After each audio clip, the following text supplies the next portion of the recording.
So, hello, everybody, and welcome back to Dungeons and Dragons, everyone's place of light. I'm Nordark, and once more, I'll be the Dungeon Master. Hey, whose phone vibrated? Hey, don't assume it could be their sex toy. Right, so... No, I thought the dungeon. Starting off the session being very inappropriate. Wow. I thought the dungeon master was vibrating there. But... No, I'm not. So anyway, and You this, sure? and I am this the session, dungeon master. for this session, we will have both as many. Hey, if it's suddenly getting NSFW, I'm like, yeah, sure, threaten me with a good time. Guys, let the DM Oh, talk. great! Now, so many warforged in the party. Now the dungeon master is turning into one. All right, so I am Nornock. I am the Dungeon Master, as usual. And this time we'll be involving a session that involves both parties. It's going to be pretty... Hey! It's going to be really By the way, packed. from now on, you're actually called the Dungeon Daddy. Hey-oh! Of course. So Right. anyway, I love this group. so we have so far 8. Our 9th player, Bree, should be showing up pretty soon. Might be a little late. And just to let everyone know who's who, because it's a bit more playing this time. So let's get a bit of an introduction out of the way, like your character's name, race, and class, or classes if you're multi-classed. So let's go in alphabetical order. Apparatus, you are a warforged artificer artillerist, right? Yes. Celeste is a protector Osimar sorcerer, level 3, Divine Soul, and a monk, level 2. Cole is a human variant, a blood hunter, with his own subclass, the artifice, the artifice subclass. Fenfire is a dragonborn. Yes, you can make the Skyrim jokes at your peril. A golden dragonborn, druid, circa wildfire. Freya, the Zariel, tiefling, barbarian, berserker. Huntress, the warforged, rogue, assassin. Oh, by the way, they're all level 5. Bonnie, forest gnome, wizard, lore mastery, also level 5. And orc, paladin, Oath of Watchers, level 5. And hopefully Bree, also human, a variant, fighter, battle master, level 5. So, with our cast of crew, adventure style thing, I guess. Da, da, da, da, da, da, da. Could someone go rescue that drowning cat? Sounds like a decent idea. That sounds like a decent idea. First good idea. That is first mean, night. you know. That is really mean. I kind of. No, that is extremely nice because I thought of much worse things. Okay. You know, I might be the Wizard of Snark, but yeah, I like it when I can just step back and let someone else be a sarcastic motor-mouth pain in the ass. So my brother, basically, right? Pretty much. That's why Cole and Celeste make a fantastic double act. Full orcs and bugbears. Ugh. Yep. So recap time. So Laura has hired each of you. So Let's stop focusing on the past. Instead, let's focus on the past. yeah. So Laura has hired Apparatus, Fenfire, Orag, Lonnie, and Huntress to find a connection between whatever the Lord of Blades is planning in Shine and a new establishment known as the Elysium. You first went to the deceased Lork's office, who was also investigating Steel Elysium before his untimely death. May he rest in peace. Sizz. Fair enough. Once there, you also find a strange elf, brown-skinned elf, who has shapeshifted into a spider and ran away from you after you managed to injure her. You follow the trail of blood that belongs to her, which Injured. yeah, you basically Oh, like that's try to the flat second her, time. which leads you to a den of corpse collectors. Hoping to find out more information about her and steal Elysium, you bribe one of the collectors and confiscated the bodies. What if you gathered that these corpses these creepy dudes have gathered, they've intended to send these bodies to steal Elysium for whatever reason. However, further prodding has led each of you into a fight with these corpse collectors, of which you have prevailed. After a little bit of interrogation, they're always used to dealing with dead bodies, not living ones that know how to smack them with shit. yeah, after a little bit of interrogation and some resting up, and you continue your journey, and on the way over there, you get ambushed by a strange half-orc, as well as a bunch of warhorse shells that are rigged to explode. While fighting them off, one of the shells managed to hit another, creating a cascade of explosions. Despite that, you prevailed from what? From Kingsman. From a cascade of explosions. Despite that, you prevailed once again, and amazingly enough, there are no civilian casualties. They must have gotten in the way. They must have been savage enough to get out of the way. After Not that, to mention, I completely one-shot the fucking elf. yes. Oh yeah, we saw her body. Looks like somebody I fucked around and found out. completely just... That was one attack. One attack with sneak attack. And a Just critical want to point that out. and a critical hit, an automatic critical hit. Mm-hmm. Fucking assassins. Just fucking. I mean, it's my specialty. After that, you hear Cross- crossbow same bolt thing with sticking the out Harpo. between the eyes. It's like, well, The same thing with the Harpo, but that was me and Lonnie mostly. Yeah, after that, you hear a scream in a nearby alleyway, where you find a weaned woman about to be carried off by more of these warfare shells. Managed to rescue her, and for your reward, she told you that her name was Dorana Torchbearer, and that she's looking for her dwarven parents before another entity, Meron, retakes the body and flies off. You've talked to Dorana's dwarven parents, who are devastated at the news. For your part, they gave you an arrow-catching shield before you go off on your way to see Elysium. And meanwhile, Freya Not is... to mention, we guided the parents. We guided the parents to the tomb full of cultists and body snatchers, instead of telling where their real daughter Which is kind of a dick went. move, by the way. Which is kind of a dick move, just They saying. just get rid of them. Just to get rid of them. Yeah, very Hunter fitting for doesn't your care. alignment, by the way. So, Hunters doesn't care. So while Bree is going on, while Bree is doing his investigation, Freya, you are in the Burning Ring, where you are met with a deafening. Oh, by the way, music time, 25%.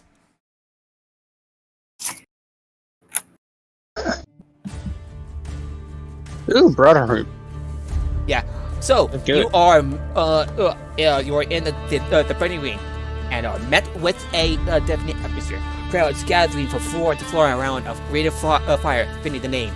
As you and one other person are in the ready to fight in this ring of fire. The air is filled with the beats of drums, and the stench of blood and sweat. It's well lit with ever-burning torches mounting the walls around them and you. What do you say to your wife, Freya? A roaring crowd. I see someone broke first rule.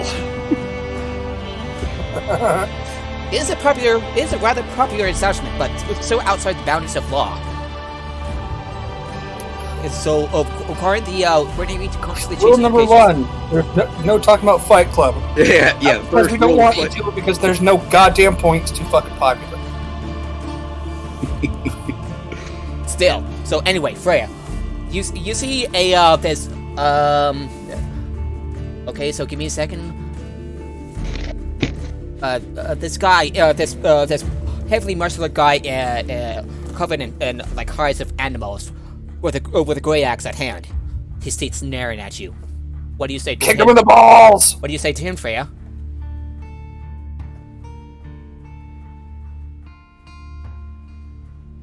Freya is currently muted, and she might not know it.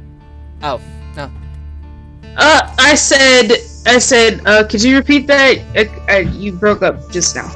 Oh, anyway, you're in the burning arena. You're in an area with arena with crowds like hollering for you and your opponent.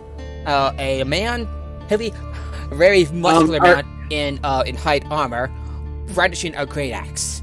Okay, sir. Okay, Sir Dungeon Master. Are any of the other party members currently in the crowd of the burning ring? Because oh boy, Celeste would definitely be cheering Freya on right now. Celeste is over with Cole and the others. Oh, okay. And, Okay. So this is a meanwhile situation. Yes. So, Freya, I would like you to roll. Freya, what do you say to your opponent? I say. I'm praying for someone within ball kicking distance. No, you're like about 30 feet away.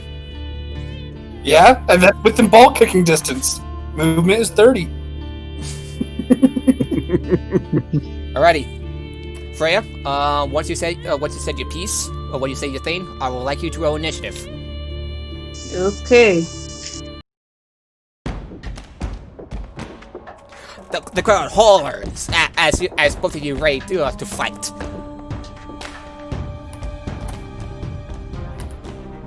Like, I look at him and I say, like, I hope, don't take this personally. I just like to rage. And with that, I'm going to roll. Do I roll in general chat? Or Yeah, do I roll in campaign, chest. Okay.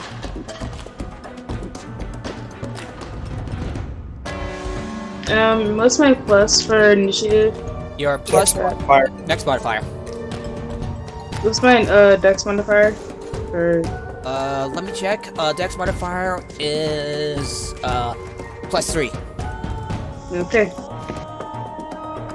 12 for initiative. Alrighty, Freya, you go first. I feel all the rage going into my body, and I just let it all in with my chakras. Nice. Or whatever the equivalents of chakra are for tieflings.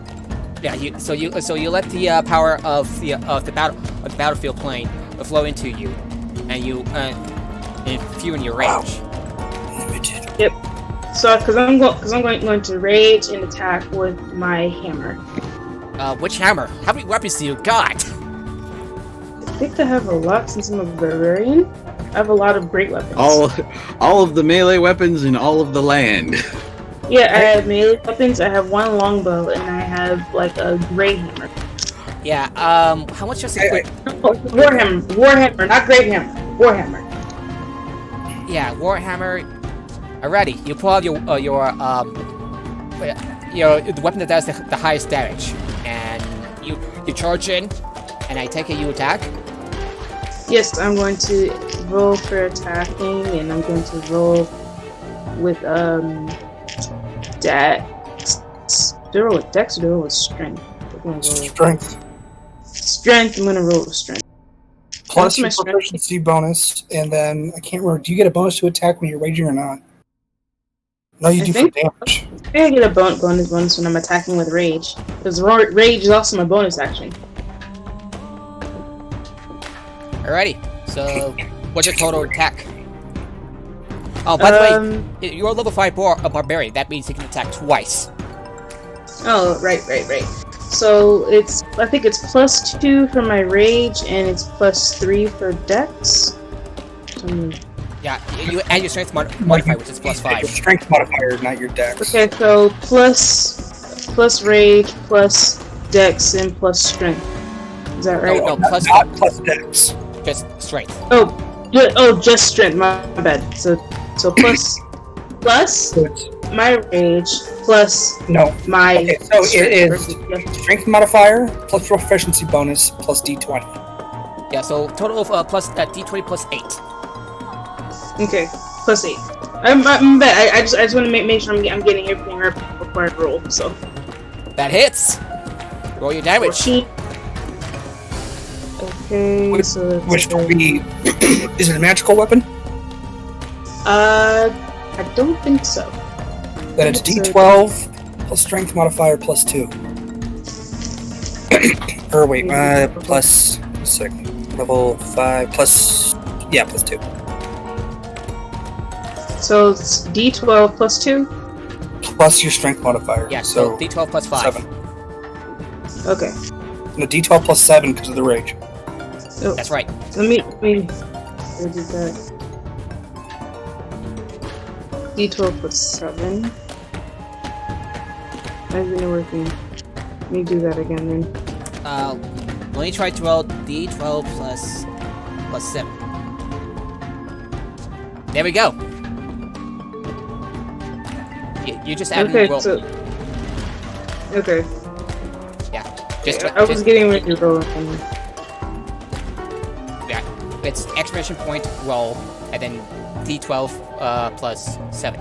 I just did this. I don't know why it's acting dumb on me. I don't know.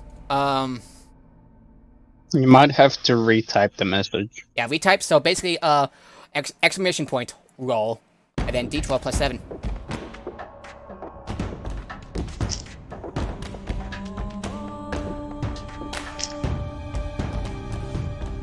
It's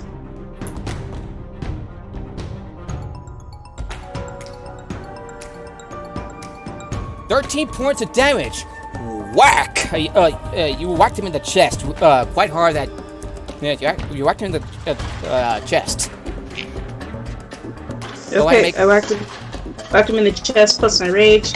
Like yeah. yeah. And you can go ahead and make another attack. Okay. I'm going to attack him again with my warhammer plus 8.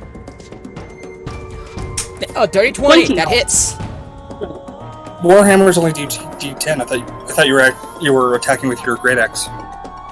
No, I'm attacking with my warhammer. I did say warhammer, right? Yeah, No, I D10. said warhammer. D10. Holding 2 hands. I'm gonna try again. Yeah, I'm just gonna keep the damage the same, just for. Yeah, because the great axe does D12 and is only a 2-handed. The warhammer does D8, or if you use 2 hands, D10. Okay. Let's see. 1d10 plus. Is it plus D&D 7? will always Yeah, plus 7. dictate it. 13 points of damage. Same. Okay. Whack! You whacked him good. Go ahead and make another attack with which is a dirty 20. So did 13 points more damage. Just for to make it quick. So 40. Okay, so you did total 26 points of damage. Wham! Wham! He stumbles a little bit, but he recovers. I said, give up while you still can. I don't want to kill you, but I will. This is better arena music. All right, Hell yeah! Yeah, I'm switching over there right now.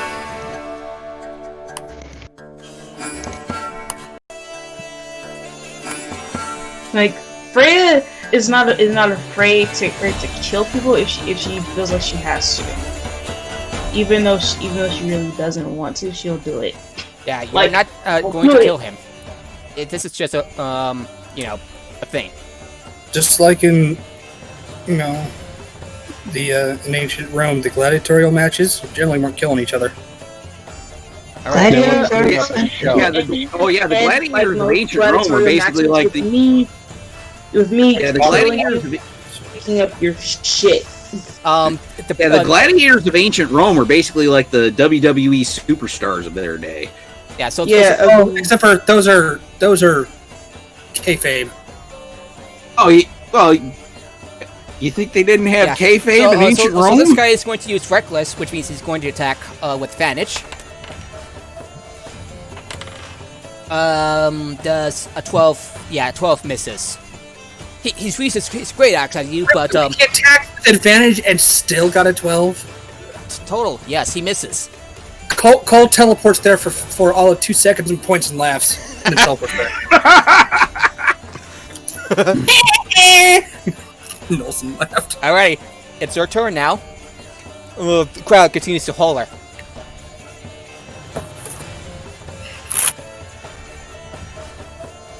Yeah, by the way, you're still surrounded by fire. Perhaps you can use that to your advantage if you're having a little bit of trouble. Go for a ring out. Throw him in the fire. Let him burn. Freya, so what do you do Burn now? in fucking hell.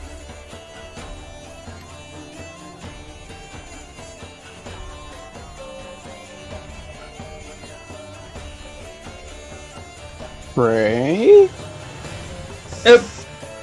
Didn't I already attack him? No, it's your turn now. Yeah, he tried to attack back turn. himself. Oh god.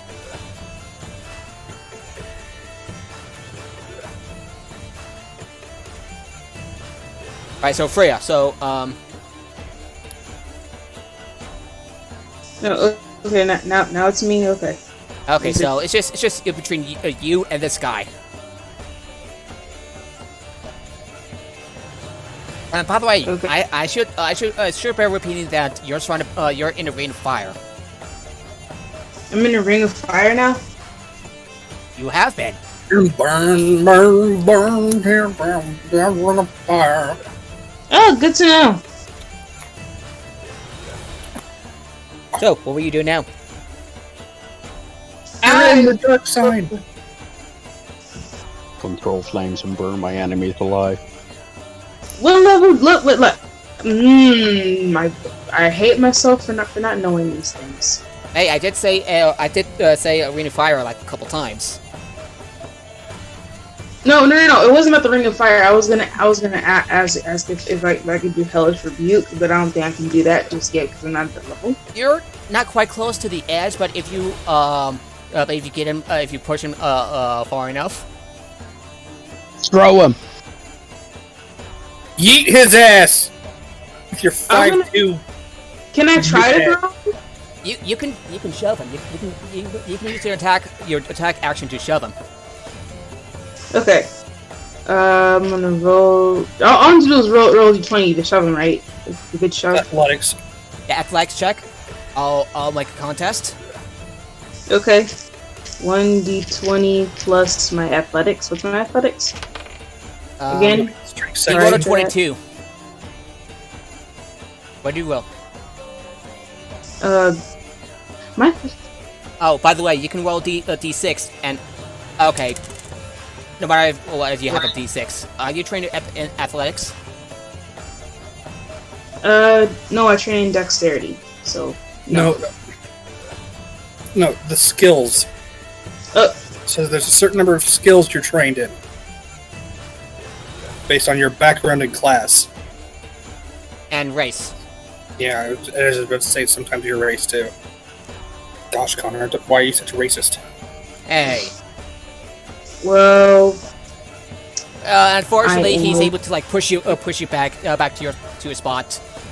Unfortunately, that uses unfortunately that That's one action. Yeah, that uses up your attack. That uses up one of your attacks. You can still attack him again. Okay, can I attack him? Can I attack him with my dexterity instead of my athletics? No. I gotta mute for a minute, guys. BRB. Okay. All right. Or else. Okay, so I attack him again with my athletics. Yeah, so you can try and go to this contest of athletics. Okay. Natural 1. He rolled a natural 1. He gets to trap. You automatically succeed. You automatically succeed. So you basically push him back 10 feet, and this time into the fire. He falls on his ass. Yeah, he falls on his ass, and he'll have to make a dex save. Nope, he fails. and suddenly his armor starts to burst up in flame as he tries to get it off. And he takes What? Is this fight getting a little too hot for you? 8 points of damage. Why so hot-headed?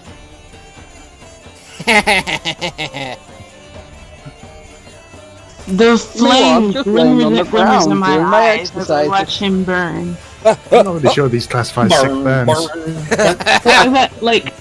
As I watch him burn, the flames glimmer in my eyes.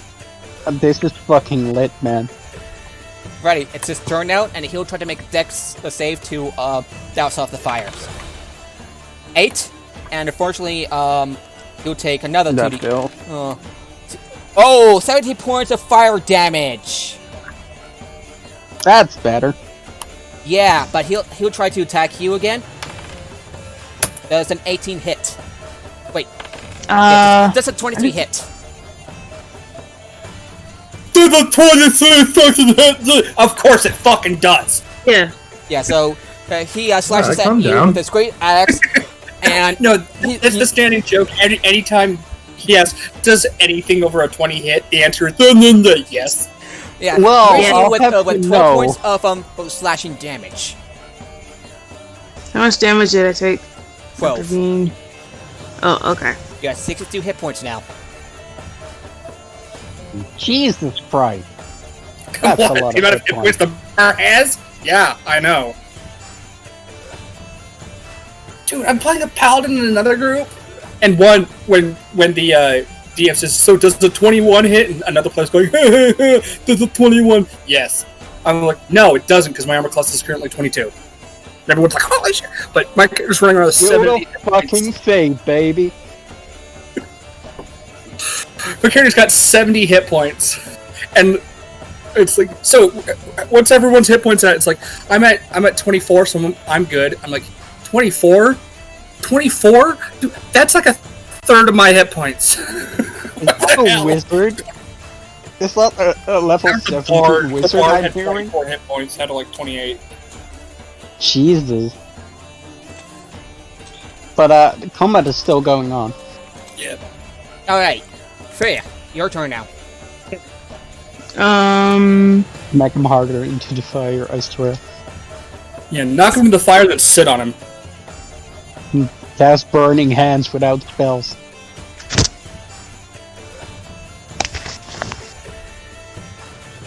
Okay. God damn it! What? Thinking of two things at the same time without.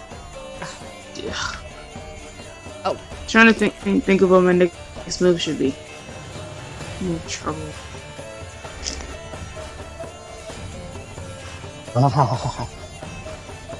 Can't I just pass or something? Okay, so what'd you roll? Rolling a d20.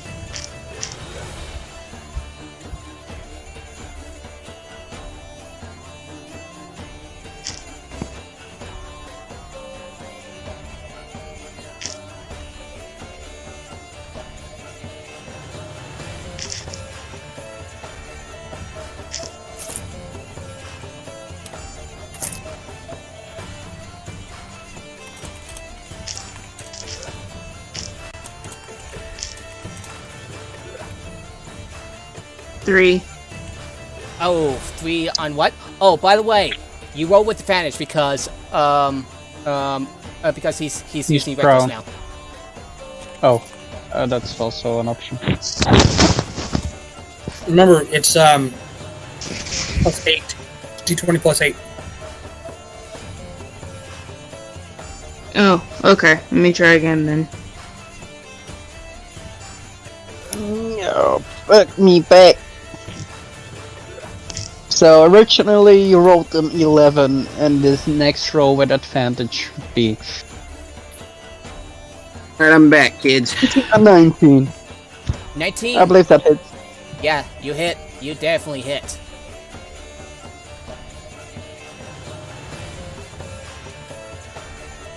What do Great. you want to do?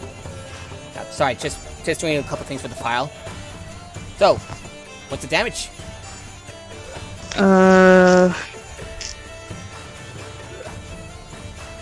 Let's see.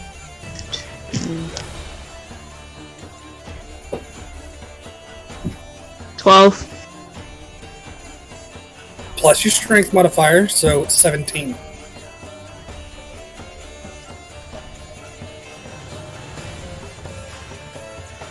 You do 17 points of damage. Yep, 17 points of damage. 17 points of damage. Hey, yum! Damn. Since it's the gladiatorial combat, you have you knock it down, whack with your with your hammer. He stumbles back and it goes on one knee. One note.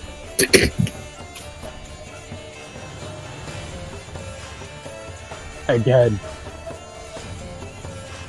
Off with his head. Yeah, can I decapitate him? Can I roll to do that? Not with a warhammer. How would you do No, no, that? You can literally smash a head off with a warhammer. That's why it's a warhammer. Oh, okay, Well, yeah, you could crush You it. don't take a lot of good weapons. If you have a great axe, you could do it. Okay. Also, you generally don't want to kill people in gladiatorial matches because, then you lose out on your money makers. Who gives a shit? Yeah, well, the burning ring. No, they fight to the death. Yeah, that's why I'm like, who gives a shit? This is what people paid for. Pay This money, isn't a pay realistic arena. It's okay. Exactly. It isn't Julius It's Caesar. it's for it's fuck's sake. also guys. It's also her character. She can do whatever she wants. Okay. All right. True. Right. So, Yeah. how would you want to do this? Do you spare him or kill him? I kill him That's a with glee. You draw one of your swords, and and as the crowd looks on in expectation and awe, you cut his head right off, and his body slumps to the floor. The crowd cheers and goes wild. Ha! Yeah! I look over at his blood head and I pick it up and I show, just as a victory type thing. Like I'm just taking his severed head and showing it as it drips blood, and how does the crowd feel when I do that? Like I said, crowd is going wild, and meanwhile, I have to go with what Bree is doing. Bree during Bree, while this is all happening, he is finding directions to where Tabla's father welfare is at, given to him by Venrel. In recent years, he has a traveling trope known for contests of athleticism and sparring fights. For that, rumor has it that he has set up shop in the Burning Wind, where you're at now, Freya. And again, these matches are dangerous and stuff. So as he arrives at the Burning Ring, he's also met with a deafening atmosphere, crowds gathering, all that stuff. I'm copying and pasting. Yeah. So arriving. Yeah. And as he arrives and looks and watches the match, someone calls a masculine voice calls out, "Bree, is that you?" He turns around. He looks around and turns to see an elven man in sturdy armor. And on second, I'm switching back to the Rome music.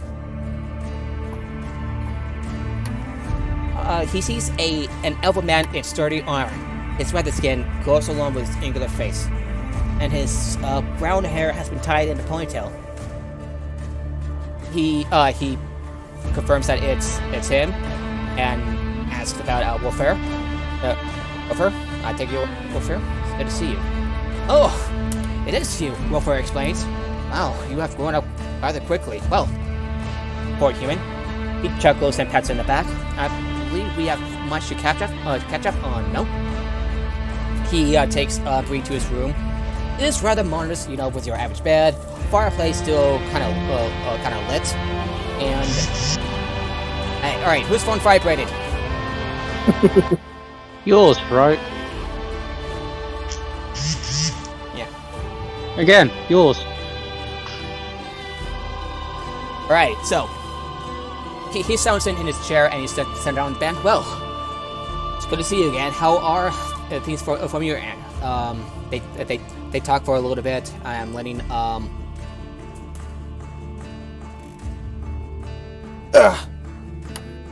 and I'm gonna let Bree do his thing in the meantime. So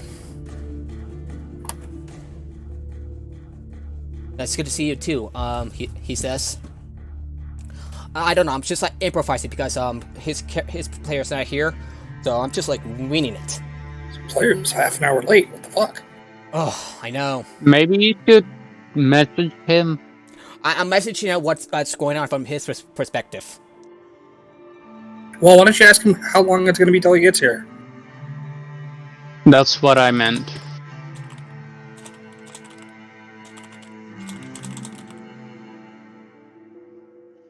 Hold up. Composition. Uh-oh.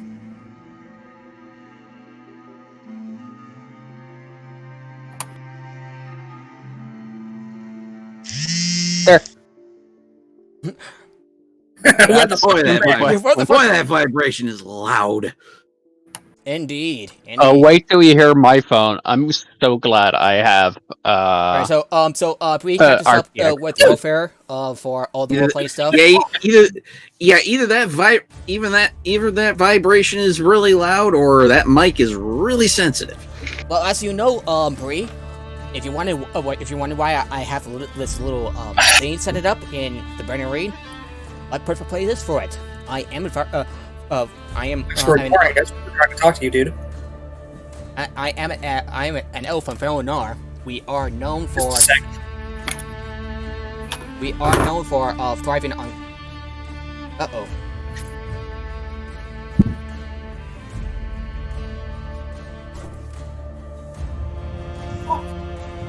Sorry.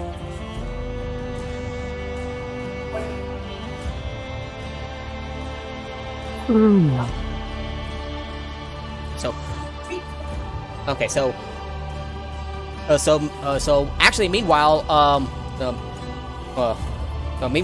meanwhile, after the explosion, after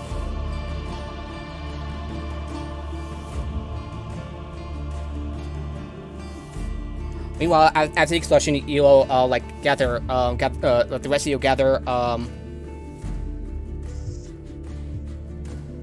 Sorry about that, people. I'm gonna switch over to meanwhile, while Bree is catching up with his best friend's father, the rest of you, Celeste, Cole, Apparatus, Finfire, Huntress, Lonnie, and Aura have gathered with the captured Warforged shells.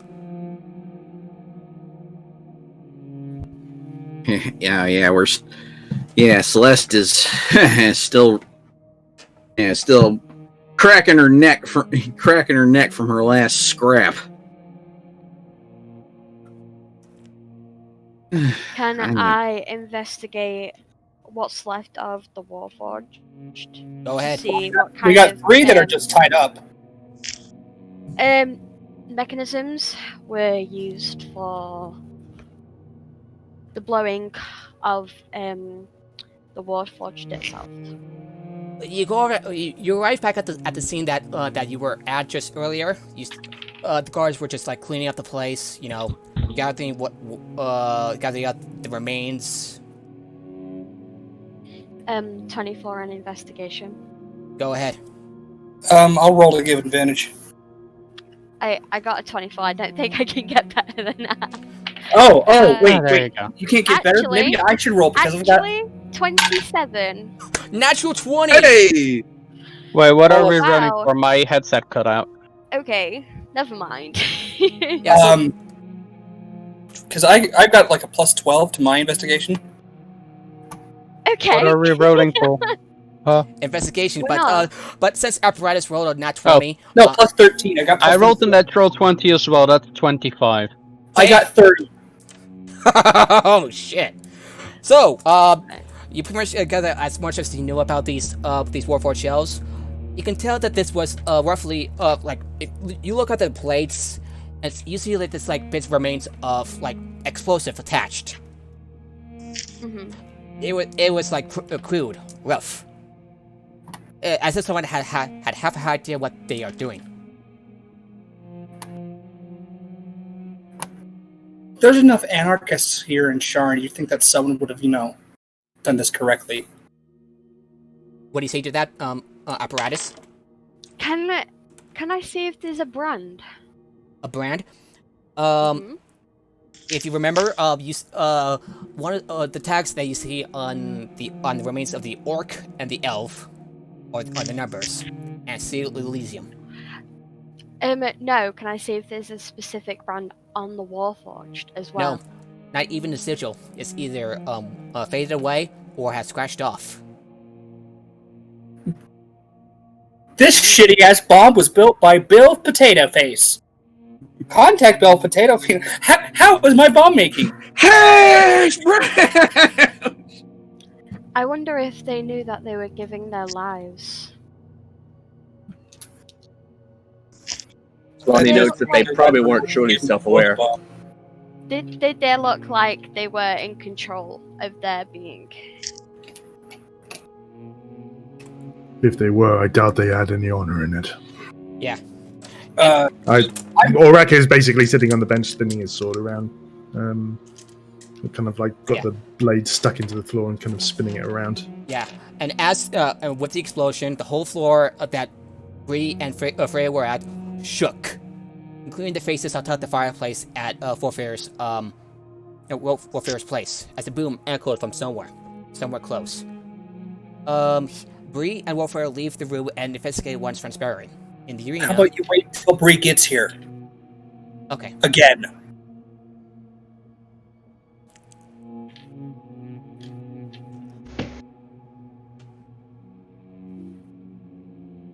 All right. So,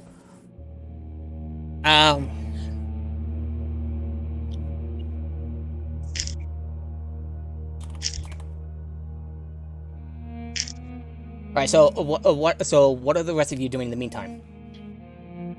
Well, Apparatus and I are going over the Warforged The parts, Warforged, yeah. and like I said, I've got 3 of them tied up from my fight. Alrighty. A huntress is watching. No, instead over of their straight up shoulders. murdered, you fucking lunatics. Says the guy who, straight up cuts people in half. A huntress is watching over their shoulders as inspecting him.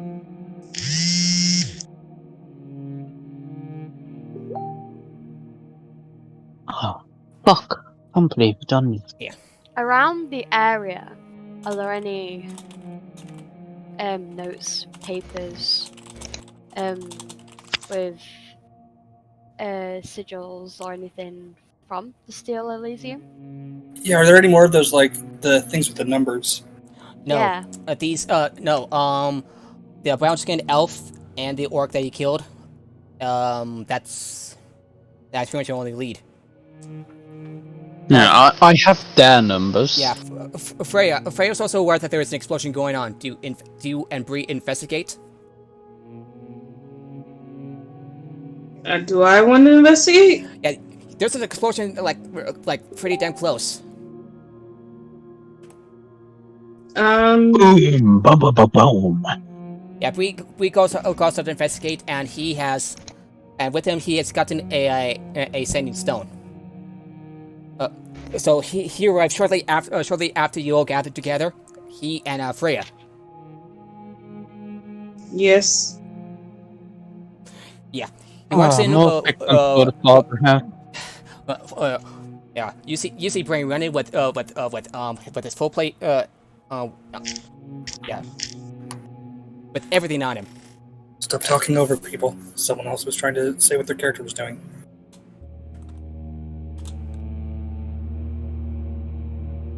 I missed who was talking when... Right, who was talking?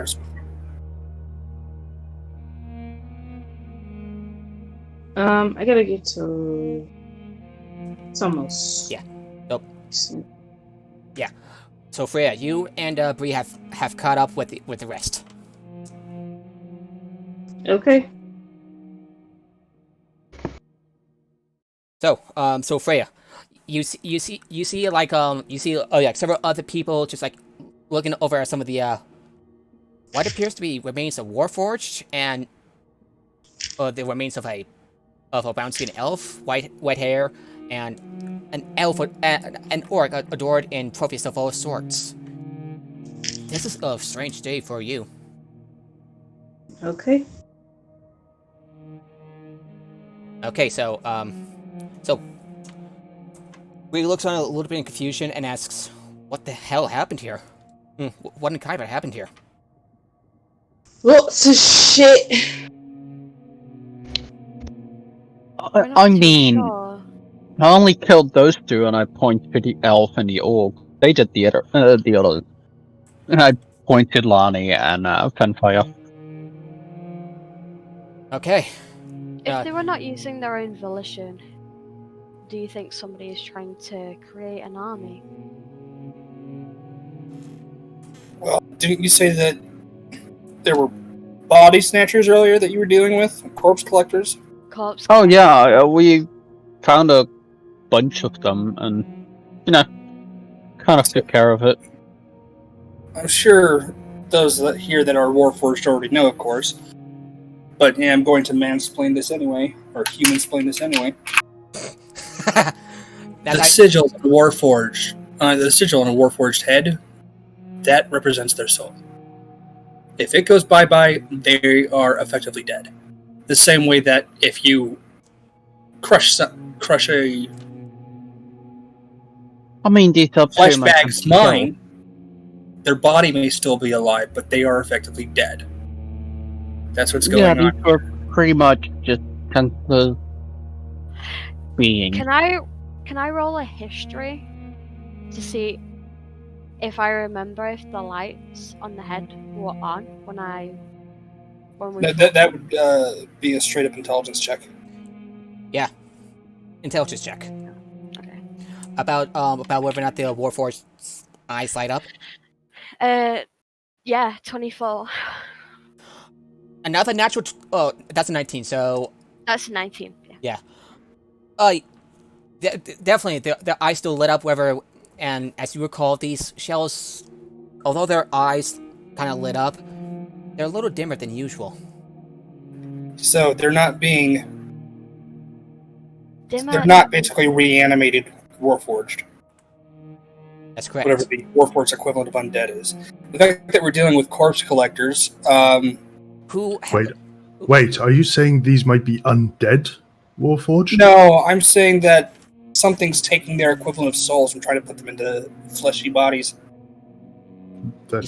He's saying that some, and turning the Warforged bodies into mindless constructs. Yeah, they are essentially at this point automatons. Yeah, automatons, drones. That would explain their behavior. Someone's trying to take corpses too. I don't think that's quite a coincidence. I mean, Sorry, go ahead. Yeah. You remember what oh, sorry, you were saying? The body snatchers kind of led us to this group. So, The Elysium. they might be connected. Yeah, you feel that there's a connection between these Warforged, the Corpse Collectors, and the Elysium. Might be worth a look. Well, it's definitely worth a look because all the evidence you find points to the Elysium. Did you nutters keep any of the corpse collectors alive? I pretty much set them up like they committed a huge suicide ritual. Yeah. In the sewer. We did keep one alive, but we interrogated him and we didn't get any further information. Well, after we Still got the alive? Did information, you shove into a cupboard or something? Yeah, alive. For a given value of alive, given that corpse collectors are, basically, golems with spikes on their backs that they used to store dead bodies. Not those kind of corpse collectors. These No, ones are collecting there dead. was a No. There was As a in- mixture.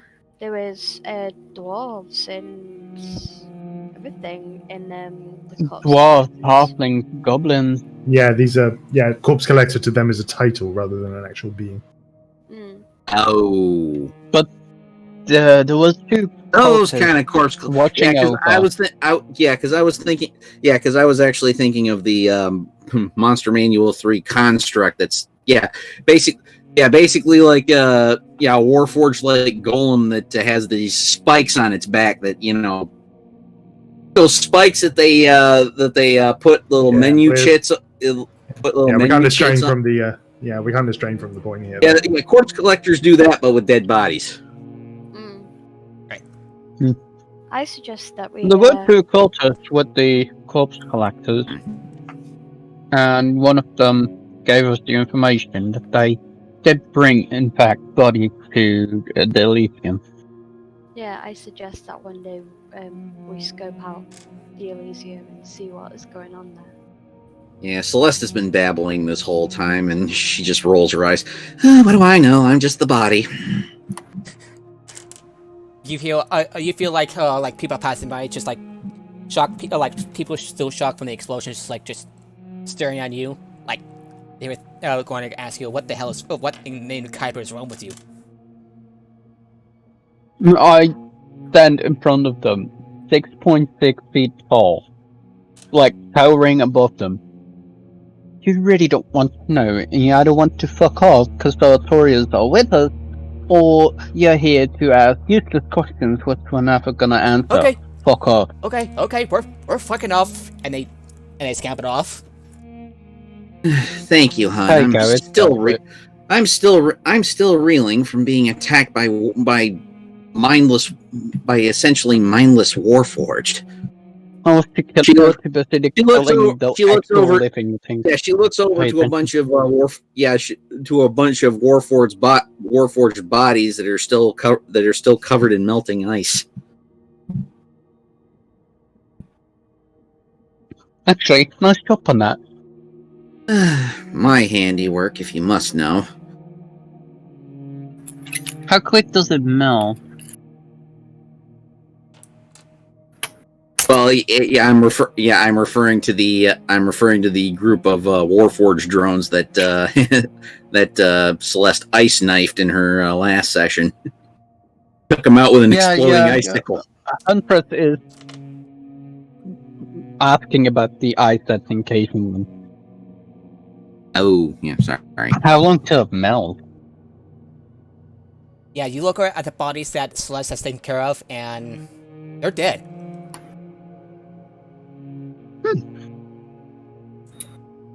Yeah. I'm the butcher of Val, whatever the fuck that town is, but I'm also the only one that doesn't go around just murdering everything that comes within 5 feet of me. Looking at you, Lonnie, and The Huntress. one that knew how to kill everybody in this city. Lonnie's just sitting near Orok reading a book until we're ready to actually get moving again. Alrighty, is everybody ready to move now? Think so. Alrighty, There's so not much more we can learn about the Warforged. alrighty. Dead or alive. And y'all got a 6 foot and y'all got a 6 foot tall 6 foot tall pink haired bimbo in Giorno Giovanna cosplay drawing way too much attention. You see, you arrive. Don't worry, I am hiding right behind you using you as cover. Nobody pays attention to me. Yes. So By the fact that you're half a foot taller.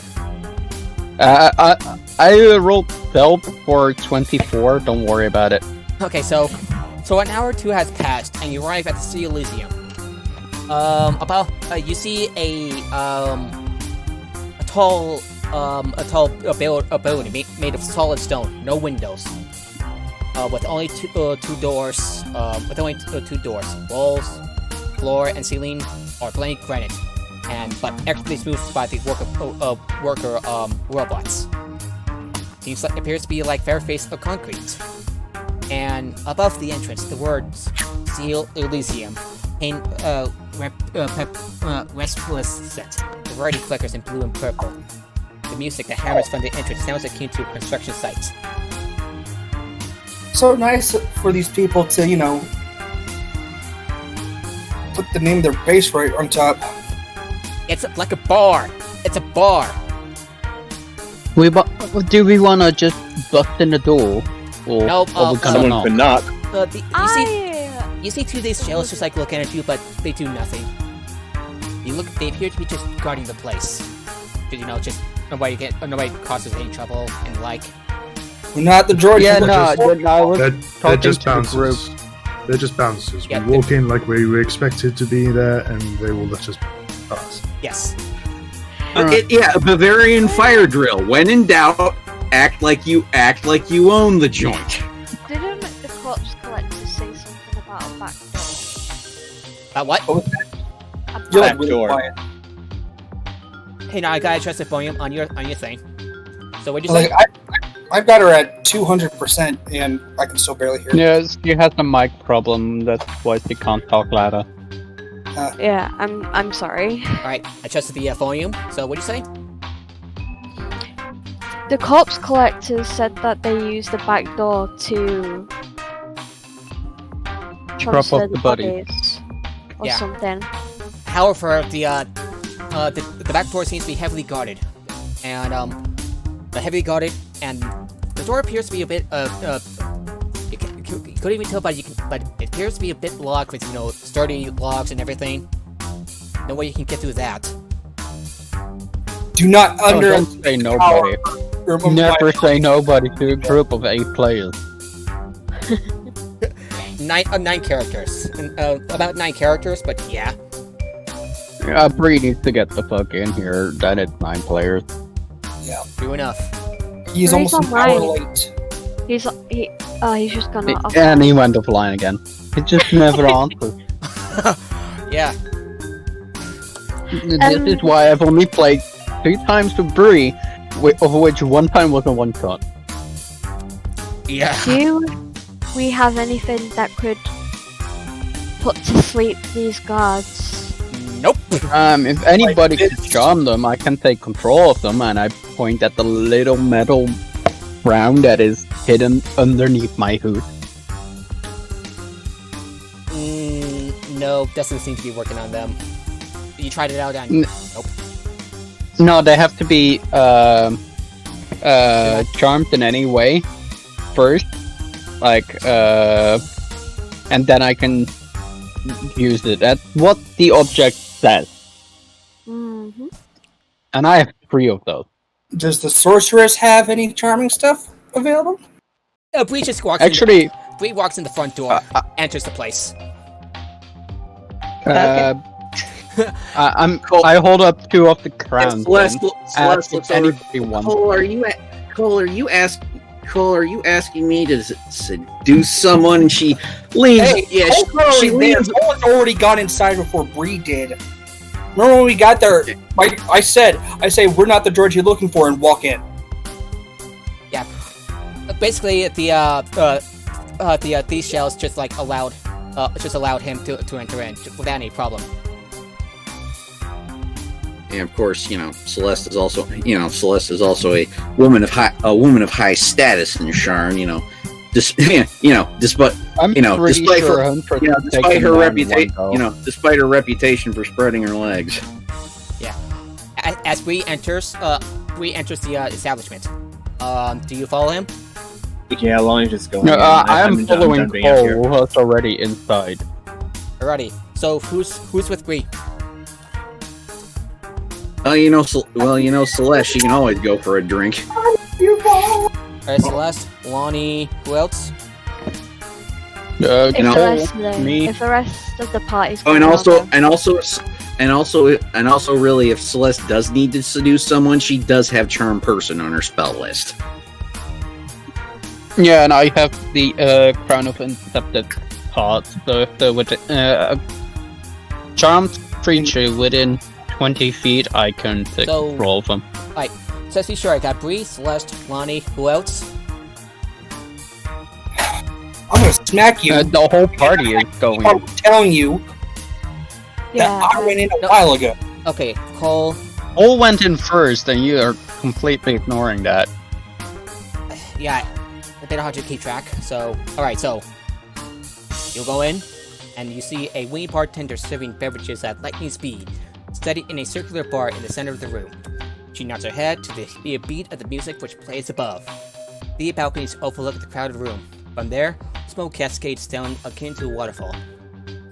Two staircases to the sides lead further up. You probably recognize the woman with the wings from earlier. Apparatus, Finfire, Huntress, Lonnie, and Aura. You recognize her. I'm still hidden behind the group. Yeah, I'm still hidden in the middle of the group. So you like the surprise birthday cake? Got it. I'm the surprise birthday cake. Let me see how high I roll Cake again. is me! Oh, I rolled really low. Only an 18. Okay. I hid this cake inside the So warful. everyone sees you, but they assume you're just another fucking bouncer. Sure. Let's go for that. But then again, Bree is hiding behind, someone with a JoJo's Bizarre Adventure sense of fashion. Yeah, nobody pays attention to me. That's just Could what look I'm like going for. enemy stand users could be anyone. They could look like anything. They can blend in, and yet they all dress in these ostentatious outfits that stick out like a sore thumb. I just want to point out, I always roll with advantage on stealth because of the boots I'm wearing. And on top of that, I got a +10. Nice. So yeah, and again, you also have advantage because you're hiding behind an ASMR bimbo wearing a magenta jacket with blue ladybug brooches and a cleavage window. All right. Alrighty. So Yeah, the weed woman who you recognize as Marin looks to you and with a smile. Oh, hey there. I'm sorry about about the incident earlier. So, she wipes on the counter. What can I get you? Wait. So you I said want that we to make an recognize inside her, check. right? Sorry, I believe How do we recognize her? she's the one you've encountered in the last session you had. She was the woman with the wings. Okay. I want to make an inside check. 21 total. Of how honest he is about the intrusion, and if it was really her in control. Yeah. For now, this Marin appears to be in control. Give me the way that Right. she speaks. So, thank you for seeing me earlier. I'm sorry for the hasty retreat. It's all good. Problems fixed anyhow. Oh, it's not the first We time. did what these- you asked. It's not the first And I snatched a drink from one of the people inside. Make a sleight of hand check, and meanwhile she says, "I'm sorry for the lapse in memory. This is not the first time this has happened." 23. You snatch a drink without anyone noticing. You snatch the drink while they're drinking it. Basically. Basically. The fuck? They had a straw in it, and Alrighty, so. So what is it you would like to say to her? Bree may not be able to say much because he is a bit out of the loop. But for the others, especially for like Apparatus, Finfire, pretty much everybody. I hand Celeste the drink because I'm a warforged. I don't drink at all. So I hand the drink over to Celeste. Barrister is our alcoholic Warforged lawyer. Oh wait, who's the non-warforged team? Fuck. Yeah. So actually, Bree will ask memories. What do you mean by that?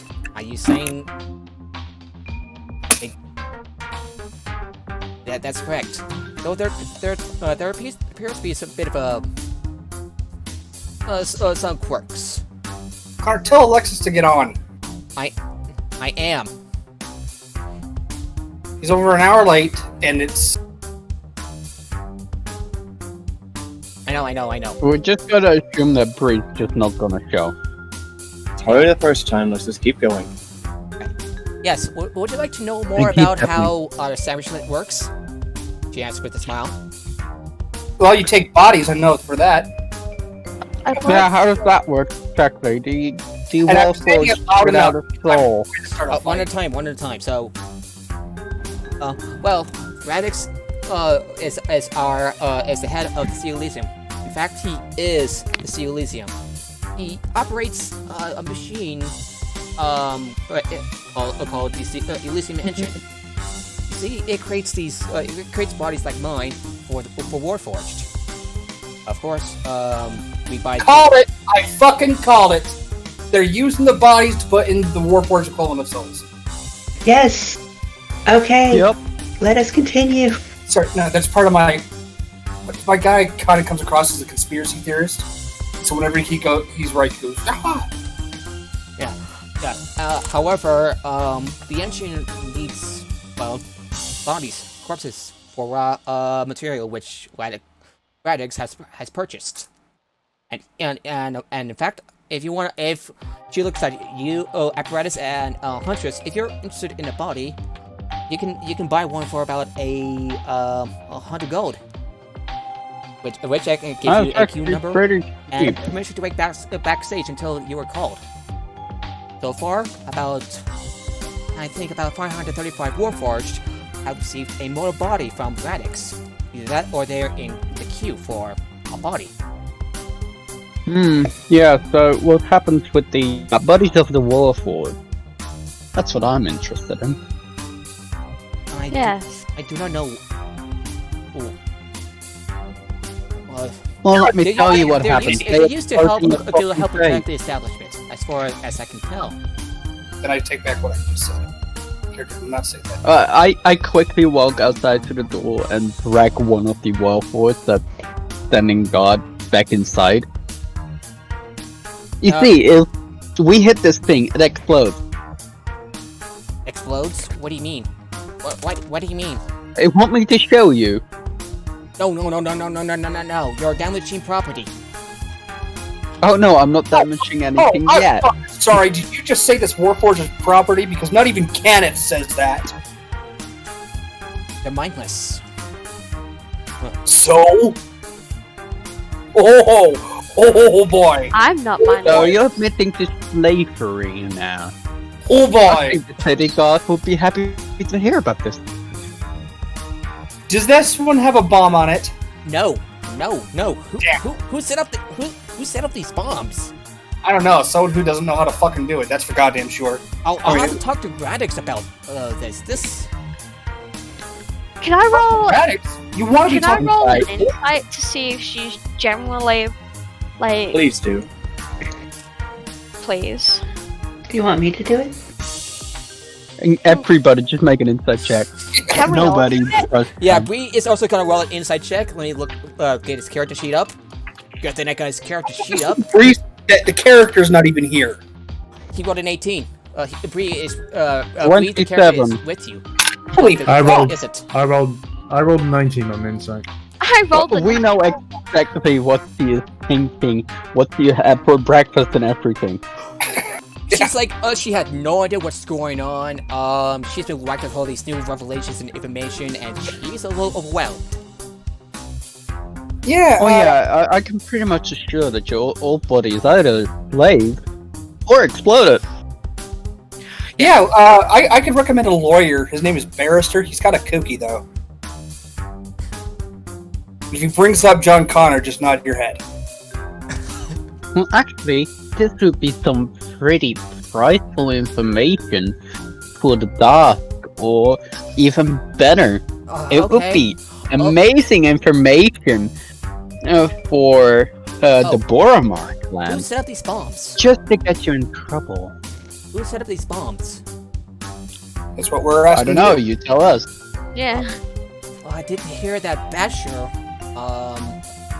the half-orc guy, roll persuasion check.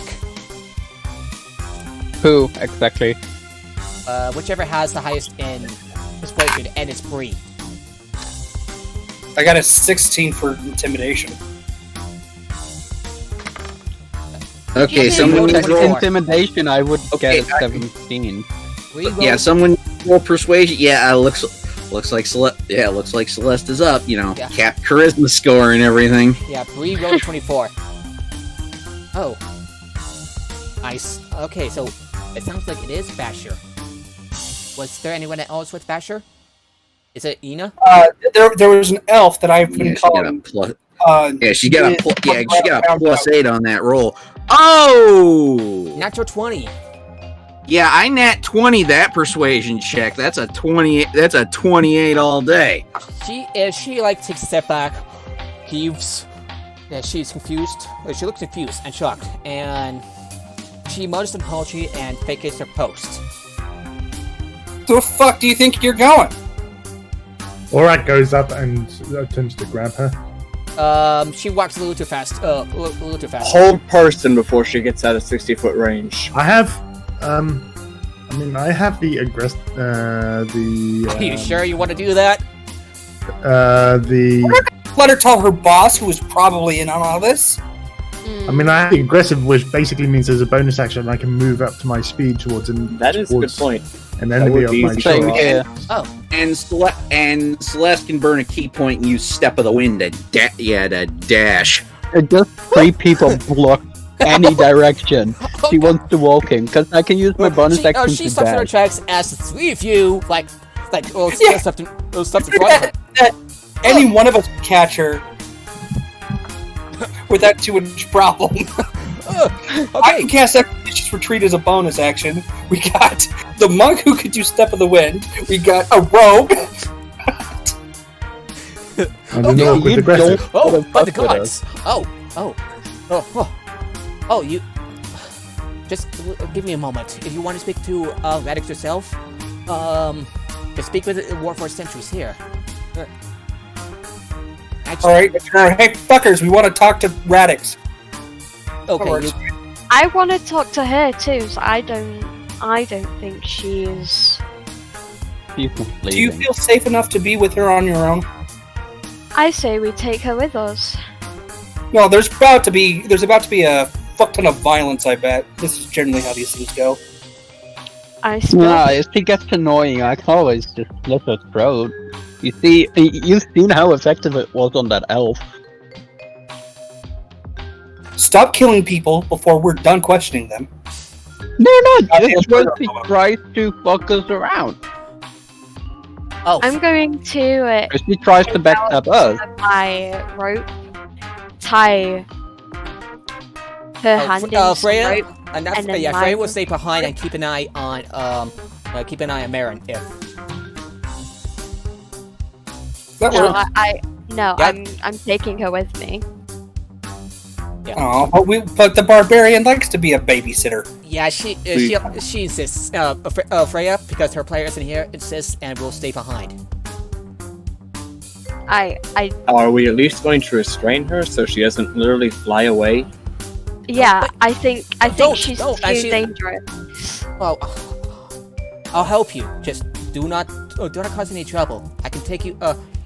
You can go over. You can go over to see him. To see him. Just go walk across the walk to the backstage. Just please do not cause any more trouble. Oh, we're causing trouble because trouble's already been caused, or at least we're continuing. Just don't do anything, okay? Don't do anything rash. Just don't do anything rash. That's right. Kick in the door, come got with it. us. You come with us to make sure we don't. That sounds like a good idea, right? Well, I think she's gonna escape. Almost certain. I will not escape. But So I'm No, taking. you definitely wouldn't. I still have to run a bar after all. Questions to serve. Oh, somebody else can easily do that. Get one of the Warforged outside, the soulless as you call them, to do that. So, are you ready to move on? I'm ready to tie her to a chair. I've already tied her off to my own arm. I'm taking her with me. Oh, okay. He's coming roll with an us. athletics check. She will make an athletics check. If he tries anything to escape that, I'll assist on that athletics I check. will call the guards. What god? Okay, They're on all sides. okay. Celeste is tired of watching this chick struggle, so she's gonna plant a big wet smooch on her cheek and cast Charm Person on her. Okay. She rolled a 12. I rolled an 18. Yeah, she rolled a 10 for athletics and rolled an 11 for against Charm Person. So Paladin Let's see, Bucking. my spells. Yes, yeah. I was gonna say. Let me look at my spell. surprised by Let me you look at my spell. Yeah, let me look at my spell save DC. Yeah, she did not. She did not make that save. Oh, she's surprised by you kissing her on the cheek and relaxes a little. Oh, okay. I can see that you don't mean any harm. We mean a fuck ton of harm, just not to you. Alrighty. Like I said, I can. Celeste walks over to Cole and yanks his hat down over his eyes. How? You realize that the hat's actually part of a helmet, right? I'm still yanking Wait, it down really? over And your eye. him just the same. I'm still smacking you upside the head for being a jackass. You got Buddy, body campers, corpse. I probably still untie her. No. If you untie me, I will lead you to where Radix is at. But backstage is only as far as I can go. No, you're coming further. Yeah. Okay. You're She'll, just coming on a friendly journey with us. Don't Yeah. worry about it. Friendly journey with us. We just want to make sure you're safe. We can protect you. roll persuasion check with advantage. Roll a because- bluff check because it's the murder hobo rogue who said that. Actually, yeah. Roll a deception check. with How about a advantage. natural 20 for 22? Okay. Okay, so she leads you to another room where a band on stage performs at their limit while the crowd goes wild. Elysium's guitar spews fire, while the drummer sticks shoot lightning from every impact. Rowdy people jump, shout, and push each other across the room. Fury Road squared. The floor is hidden beneath the fluid smoke. Do you watch the show or just move on and follow We move on. Keep going. Move on. Yeah. We Good unfortunately, idea. I am not interested in this that's music. fucking awesome, but we have to. We'll leave Bree behind to watch it. Yeah, we'll leave Bree behind to cover our rear and watch the show. He feels tempered, but he says, "No, we got a bit of a job to do." As tempting as it is. Don't worry, we don't really need you. You're just a fighter, okay? You hit things a lot. Whoop-de-doo. We'll go. I do the No, same, but I have a do bad it feeling better. about this. You need me. Right. You move on to the backstage, where you see two Warforged sitting on steel stools, each holding a strip of paper in their hand. A great chaos surrounds them. Various bags, crates, What? bottles. Yeah. What surrounds them? A great chaos surrounds them. Figuratively, by the way. Various bags, crates, bottles, and half-eaten chicken fries strewn around the room. A floating fluorescent number above the solid steel door displays 533. By the way, Cole, would you like your Warforged character to be there or not? I'm pretty sure that Question is probably still sitting in jail for just executing someone. For the extra legal decapitation he did a while back. That's true. I mean, the Hunter got away with it. What was he? Alrighty, so you see, so the two Warforged way tied to you. Hey, Black Varnish here, and this here is Knuckles. We're just waiting for our turn. Turn to receive him on the body. You know what I they don't do to your think body you want to do that. besides, strap bombs to you and for terroristic acts? And at this point, Knuckles says, "I'm sorry, what?" Oh yeah. Did I fucking stutter? They attach bombs to you and use you for terroristic acts. Oh, He's Did you not hear that fucking explosion earlier? roll a persuasion, roll an intimidation check. I'll assist on that. Oh, thank you. Because I rolled a 2. I feel like explosions aren't here we go, exactly 18. uncommon. Well, what's your second roll? 18. Really? Are you serious? Yeah, because Oh. I'm assisting. One of the Warforges. Well, no, the guy. That was what he was saying. Yeah. The character was saying. The NPC was saying. One Yeah, of the sorry. Warforges stops and walks away. So walks away, all just like, nope, I'm not gonna be part of this. Well, he's this. I'd like to be part of fuck this shit, I'm out. Exactly. On the nope train to fuck this shit is staying. Yeah. Actually, you look around and Get to the lightning rail. Fuck Oh, this shit, Huntress. I'm out. Would you like to take? Oh, Fuck by the way, this would you like? shit, I'm out. Would you like No to take a thanks. look around and see if you can find something useful? Sure, Huntress is already on that. It's like her Yeah. natural thing. You find That is okay. Completely Okay, part of her background. keeping with this, you find 10 leather armors and 3 chain shirts, all with stained steel on the back. You also find 3 sets of magic lightning drumsticks that shoot or harm lightning when used, as well as a bag of holding that contains assorted stained steel patches and buttons.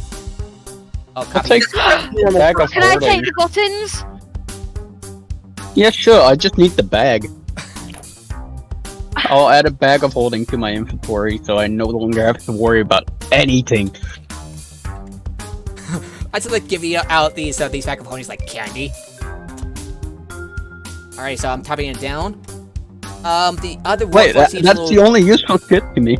So the other Warforged, Knuckles just left, and the other one, looking at their name, at his name, Black Varnish, just like sitting there a little bit, just not sure what to think.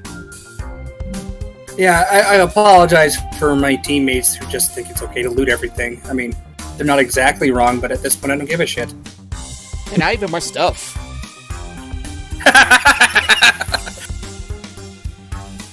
Not my I mean, shit. if you have anything useful for me, that'd be nice. Something like a dagger or... Nope, just lightning You know. drumsticks that you that. Or a ballista that you can use sneak attacks with. And if That's anyone's not- ever seen The Gamers, you know what I'm talking about. I need to watch the gamers. At this part, Apparatus looks very ecstatic about having buttons. Yay! Yeah, I hand the stuff What's that's the in last the bag of holding what's the last to can't help her? apparatus. Orak is just wondering what the Yeah, fuck is going Yeah, so on. so she the Ween woman leads around backstage without disrupting the show. Like stepping over, like carefully stepping over the wires and stuff, without anyone else, without the band noticing, or the audience noticing. I try not to cut the I try to resist cutting the wires. And It's do a you, real but mental do you struggle. resist biting Red the? wire's connected to the blue wire. The blue wire's connected to the green wire. The green wire's connected to my wristwatch. Shit. Right. It's really hard to resist the opportunity to just mess up a complete show. As a chaotic person, I am Yeah, and so you see, tempted to do that. and you see before you a 3-foot thick a stainless steel door that leads to whatever goes beyond. I kicked through it. No, not really. I'm not that much of a Kool-Aid man. I unlock the door if it's Roll the not athletics locked. check, Nickel. Roll the athletics I check, said Cole. never. I said I'm kidding. I'm not that much of a Kool-Aid man. But if you really I fucking put everybody aside and check if it's open. I just How try to thick are open it. the walls around the door? Alrighty, so who's going to roll a? Who wants to roll? The old door after it's unlocked. Who wants to roll a dexterity check with thieves' tools? The thieves' tool dexterity check. The rogue, of course. Alright, so Wait, dexterity check. I recommend the rogue. Yeah, the rogue is No, proficient actually, in Fighter. Marin steps forward and opens the door, and she says, "After you." I rolled a dirty 20. I wanted to Door is kick open. it with a 22. After the rogue unlocked it. Oh well. Oh yeah! Alrighty. Yeah. Switching over to the next scene, you each of you step inside, and as you step inside, the numbers 534 shows up, and What are the walls made out of? yeah. Well, wait. You're in the party because the answer would be something flammable. And Black Varnish stands up, slowly stands up, looks around, and reluctantly steps in with the rest of you. 534 and 535 have decided to fuck this shit. They're out. Yeah, 533. I don't know what the fuck just happened, but I don't really care. I'm Yeah. gonna get the fuck out of here. All right. I hope the dagger of Phantom at the ready. Just on my hip. Yeah, this part of the street Elysium looks very different from the public areas. Nothing is built from stone. Just cold, white light that reflects like polished steel, and black glass tubes with thin, colored ribbons running along the surface. Do we see any apparatus that look like they can be used for bombs? No, but you see a complex machine that stands in the center of the room. Hundreds, not thousands of cables, tubes, gears, and bubbles together make up a work of disturbing art. Two pods, opposite each other, offer room for a person to step into. And Do we see anyone around? You see the third Warforged, Black Varnish, just like slowly steps over reluctantly. Not sure. He seems confident before, but now, after what you have told him, he's unsure. Wait, so who's Black Varnish? Is he running this thing, or is he? Just one of the Warforged waiting his turn to get a body. Yeah, so you don't want to step in that. They've been strapping bombs to at least some of you guys. If you heard that explosion earlier, that was that. Roll a persuasion check. 16. He says nothing and just walks and exits the place. There's 3 of them that have decided to fuck this shit. They're out. 2, actually. They're just 2. So. There were the 2 outside this room. Yeah, only one of them walked out. Yep. Oh, I thought they both did. No. No, just the one. Yeah. So. I'm gonna go back outside and say, you're a fucking idiot, and then come back in. I see. No. Is there anybody else in the room? So you see you're surrounded by these rats that surround corridors, 4 narrow corridors aside from the entrance, and another corridor a little wider that leads to another room. You take a look around. Yeah. Yeah. I want to look for an off switch. Huh. Is there a big red button? I'm gonna look for the best wires. Yeah. Apparatus, you take a look around at one of these rats, and the gateway ends above a Taking the copper. Sorry, you were saying you're kind of like cut out, Cole. No, sorry. Sorry, that I shouldn't have interrupted noise. It's like, oh my god, you're like a fucking meth addict. He's stripping the copper wiring. Yeah, and I'm sorry for interrupting you when the session starts. So anyway, the gateway ends above a gigantic tank with a clear liquid inside. So I see like a vat with liquid inside. With clear liquid. Can I take it out? You see a little bit of bubbling below, like like bubbling, like, and you feel like a bit of an acidic, like like acidic stench in the air. Maybe not smart if you Take a break dip. that. I'm not trying to break it. I'm trying to Are there any bodies floating in it? get the. Like a bit of a rock that fell, like. You see a bit of a piece of flesh that dissolves in this vat. Well, that's fucking gross. Not something I want to see. And I go look around further. And like, they better not be serving lutefisk here because that's disgusting. And Celeste has a look on her for a face way. like, stay down, breakfast, stay down.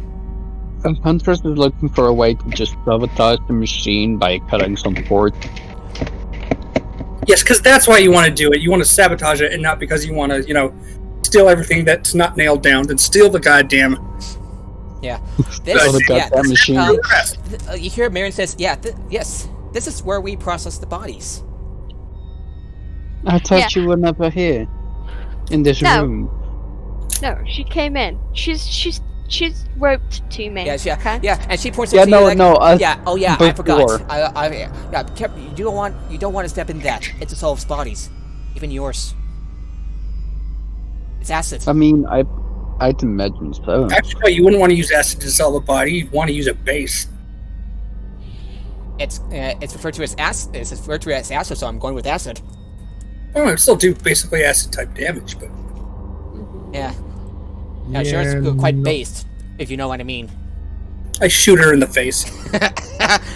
You're kidding, right? Yes, I'm kidding.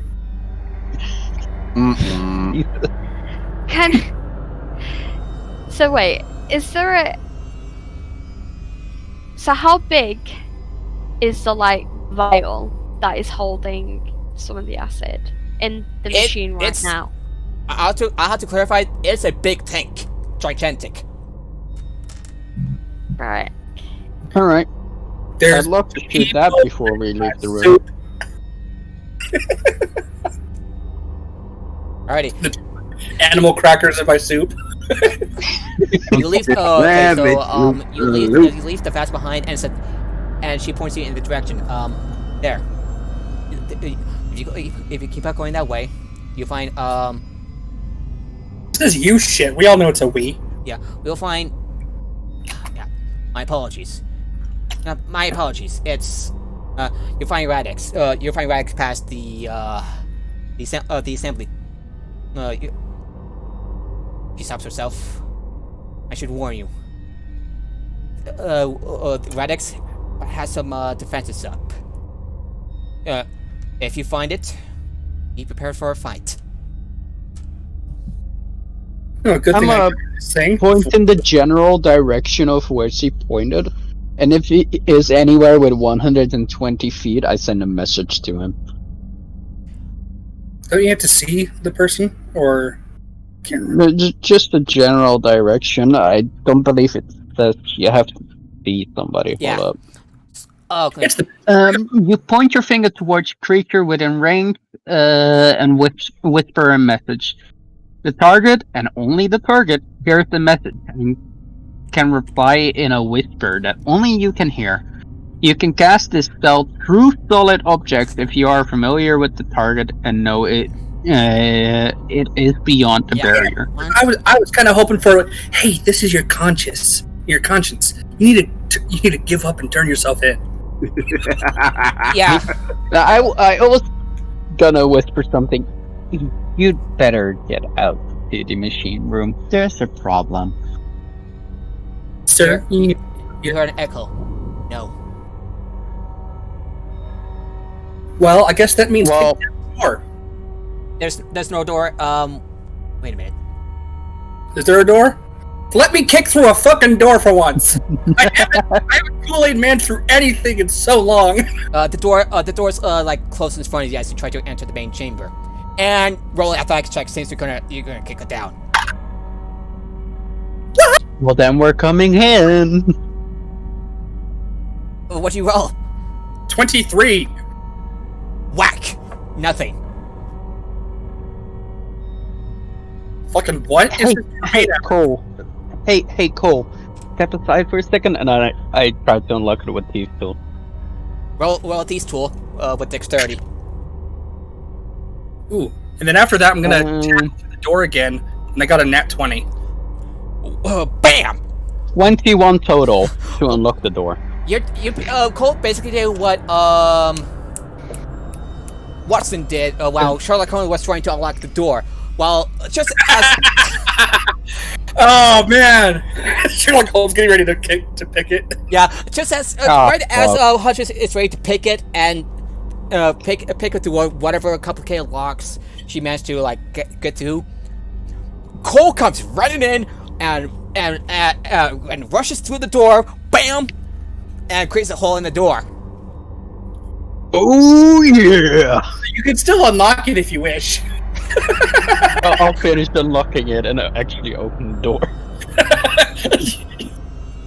You open what's left of the door. Basically. You folks got the task at hand.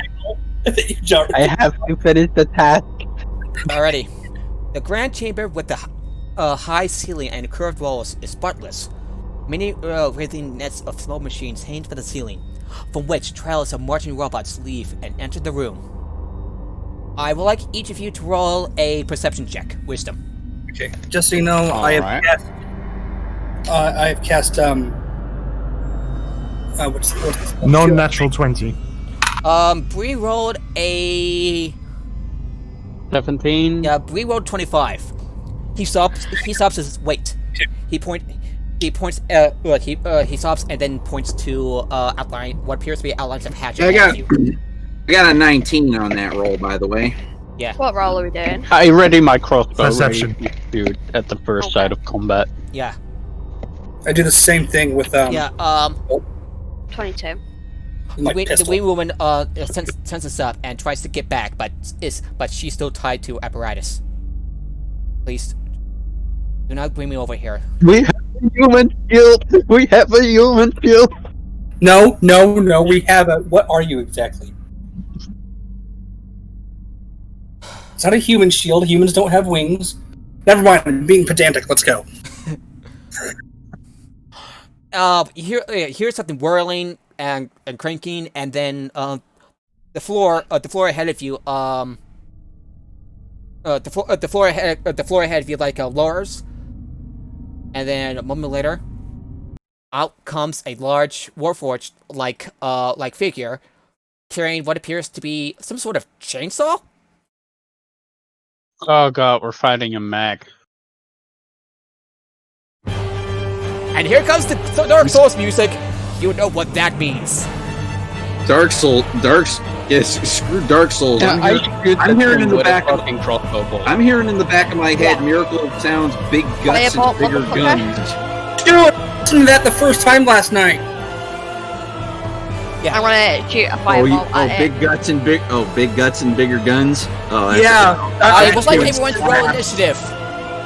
Before I get my fireball off, or no? We rolled a 16. Yeah, those are actions. We asked the question, DM. What? Before we get to shoot, because we some people of us had things ready to shoot at the first sight of any danger. Before combat would start. Do we get to use that action before the combat starts? Sure, go ahead. Alright, that's a 21 crit. That hits. Nice, also I got a 21. 20 damage, and now the sneak attack. Okay.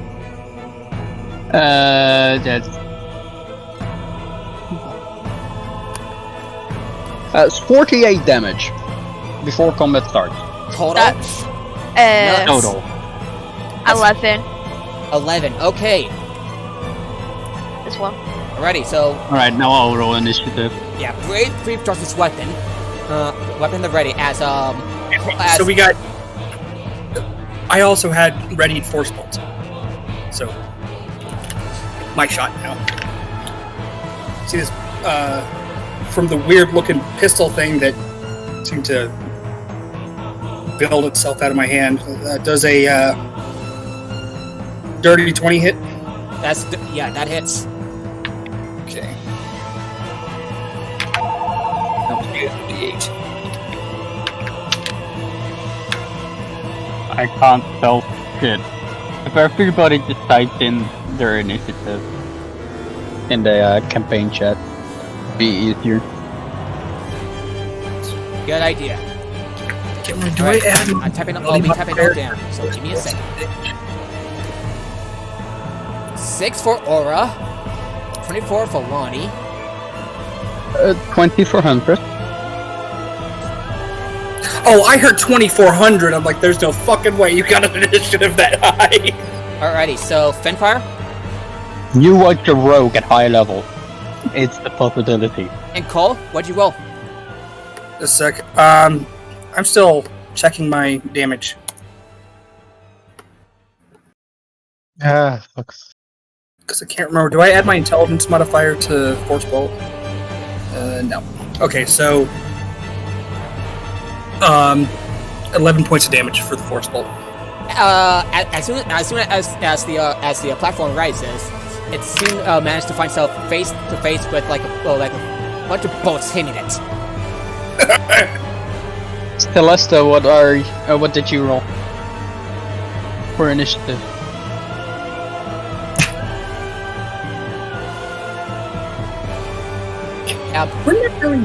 By the way, the winged woman breaks off, automatically breaks off from the ropes and like backs off. These are some higher initiative. Jesus Christ. See, there's Why is there moving such an away from extreme my- disparity? So then she's moving away from my general vicinity. Yeah, she's just back away. Do I grab her? I want to know how she broke through the road. That's my question. I don't know. Her boss shows up with a chainsaw, and three of us immediately go, "Fuck that thing!" and blow it up. Yeah, it's like she backs away. She usually be watching the fight, just hiding. Maybe she has real Hide behind sharpness. the fucking tall fucking Warforged. Celeste, More what do than you want for enough initiative? space behind. Hang on a sec. I gotta message him. Wizard Snark on Twitter.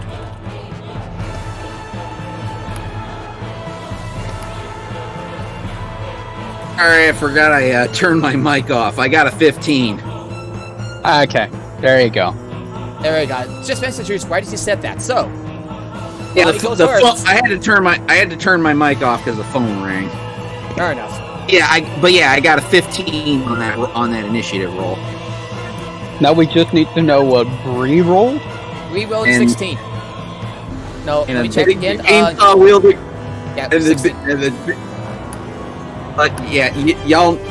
Y'all know what Celeste is doing on her next turn.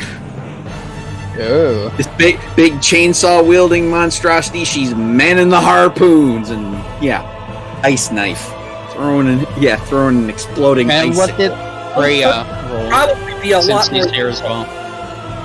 Also notice he's not moving now. Everybody fuck him up spell. Yeah, which is what Lonnie did with the Rare Tigers one time. Hey DM, Yes? what did Freya roll? Because she's also still with us. 16, like I said. Alright, so Bree and Freya rolled 16. Yeah, it's Freya. What's Freya's dexterity?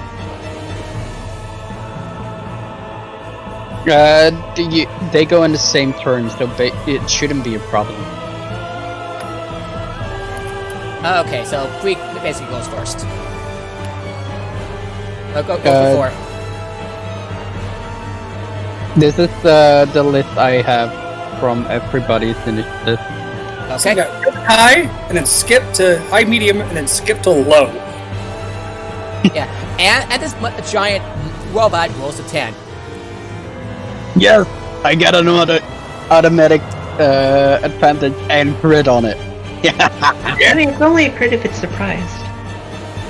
I'm pretty sure that if you come up on a platform thinking you're gonna fuck people up with your chainsaw and you're immediately said shot 3 times, you're That's gonna not- be surprised. Yeah, but that's not the definition of surprise in D&D. Yeah. I know. If they haven't like taken the a turn follow-up yet, stab. there you go. There's the initiative. Alrighty. Alright. Lonnie, you go first. Okay. I'm going to open up with, well, let's not, I'll save my 3rd level spells for later. Let's just do basic Scorching Ray. Okay. Roll your attack. That's a 23, That hits. a 24, Hits. and another 23. So that's 3 hits, so then I'll take that. Oh, did we let rest after last session? Sure. For simplicity's sake, yes. And for a total of 21 fire damage. 21 fire damage. The fireball flies in front of your hand and lands on this giant mech. And Okay, sorry. after doing that, I'm going to do a quick bonus action search and see if there's any place I can get behind cover. Nope. There's a 6' Warforged, a 2. 6' tall. You're a Salt. halfling, you can hide behind medium and large creatures. Indeed. You know what? I'm going to run over and hide behind the winged person. Okay, stay near me, she says. Stay near me. At least you're better at hiding than the other halfling. Dude, you got your head behind it, but your ass is hanging out. Good. Keep doing that one. And that'll be my turn. Okay, so who goes next? Cole, you're up. Alright. Well, I'm gonna rush the asshole. Okay. You rush forward, your weapon drawn, and you attack. As well as making myself bleed, so... Yay, only 2 points of And you damage. hear Bad Breath saying, "Do you bleed? You will." I'm choking. First attack is a nat 20, Nice! for a total of, holy shit, that's a lot of d6. Plus...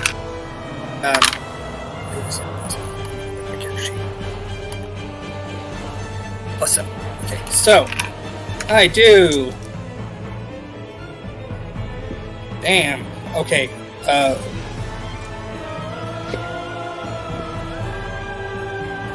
36 slashing damage. 36 magical slashing plus 12 force. 48. Wham! Hey, another 48. Nice! Yeah. And second attack. A fucking second attack? He's a blood hunter. He's a martial character. I get multi-attack or extra attack at level 5. Ah, fuck, man. Alright, this one is not a nat 20, but it is a 26. That hits.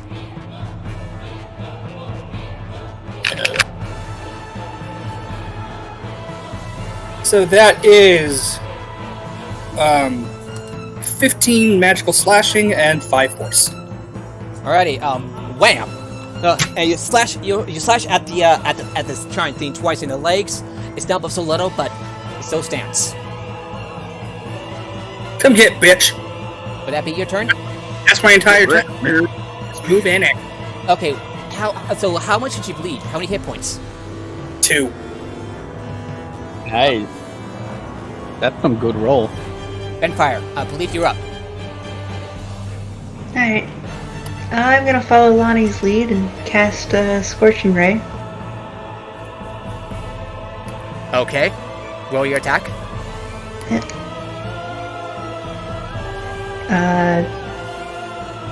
10, 26, 10 and misses. 26 17. hits. The 10, 17 misses, but the 26 hits. Alright. It's how big and has 17 misses? Yes, it's huge. And it's AC. Oh, So how many- it wasn't hurt by it. Damage is 10, ignoring resistance. Okay, phew, the fireball flies from your hand, like Lonnie's, and lands on this giant Warforged mech. Hits it for 10 points of damage, right? Yep. It doesn't seem to do much, but it doesn't seem to do much, but let's leave a mark. Why so much hurt? Damage is damage, indeed. Alrighty, Huntress, you're up. I shoot it with my crossbow bolt. Okay, make your attack. Automatic crit 1 hit and advantage. So, wait, how much damage you did? Lots. It's gotta do a lot. 21 to hit. That hits. Alright, critical hit. 14 plus. That's a decent roll. Plus 30, so 44. 44. One lucky fire, and flies across and manages to land it in the head for 44 points of piercing damage. Really good at teaching them why that people should be afraid of crossbows. And You're horrible at I'd it. like to use my movement to flank with the Blood Hunter. And why it's good that artificers have an effusion that basically turns any crossbow into a repeater. Yes. Not only that, but I have a thing for repeating crossbows. I had to show you the one that I made called Bridgekeeper's Arbalest. You should play Dragon Age 2 in Inquisition. Rangers can basically have dual wield, fully auto hand crossbows that basically fire rockets. Right. Stormcast Eternals can for do my that. movement and bonus section. They're called Huntress, it's Huntress's turn. So Huntress, what else are you doing? Yeah, guys. I'd like to give it go time. up behind it. Okay. So I'm flanking. Yeah. And because of Assassinate, it's still an attack roll, and he hasn't taken a turn. So I think I get another advantage and crit automatically. Only if it's surprised. It's You not get the surprise crit. anymore. I'm sorry. No, Assassinate. You have advantage on attack rolls against any creature that hasn't taken a turn in combat yet, and any hit you score against the creature. Oh yeah, it isn't surprised anymore. But I do get advantage. Okay. Yes. Yeah, you do get advantage. You just don't get the crit. You get All advantage. right, and that'll be with my dagger of venom. Really? Against the That Warforged? roll Poison so they just- long on a fucking natural 20. It's 10. For how many points of It damage? rolled- No, I rolled a 10 to attack. Oh wait, I have advantage. I can roll again. Oh, that would be 22 to hit. That hits. Alright, so 4 points of damage. It is a Warforged mech, right? Yeah, so immune to poison. I would definitely know not to use the poison. I thought they were only resistant. No, this one's... There, it's this- a mech, so it isn't directly connected to veins or anything You like that. dig giant robots. I dig giant robots. Roll We- D4. Yeah, Sorry. I already rolled the damage, 4 damage, because Alrighty. I don't get any Think, extra bonus. it's only just by a scratch on it. Yeah, it's a magical weapon though. On its suddenly you see 4 shells walk out of the elevators, ready to fight you. Alright. Where do they come into Cole, could you stop initiative? interrupting other people? I got Aura telling me that you've been interrupting me. you don't need to. You don't need to. Sorry. Alright, so So these, so 4 shadows can walk out of the elevators with weapons in hand and ready to fight on their next turn. For, okay, 18, 20, Clear. 12, and a 10. Wait, I thought you said 4 of them, not 5. No, I said 4. I said 4. 4, 18, 20, 12, 5. I said 4 of them. One rolled an 18, a 20, a 12, and a 10. Oh, okay. And let's see who's up. So, Bree goes up first and attacks one of the shells. And misses.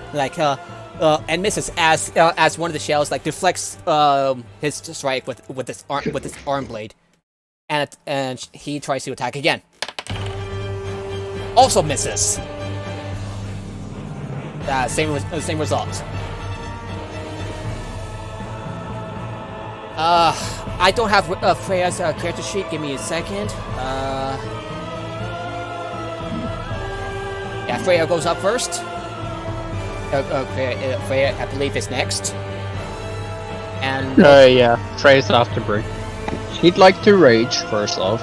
yeah. Okay, She's so gonna plus 5 to strength, non-magical weapons. yeah, she rages. She rages and bails out. Features and traits, class features, rage, She gets a plus 2 to damage.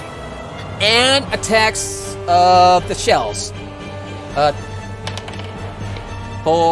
That hits. Automatically gets rid of that shell quite easily.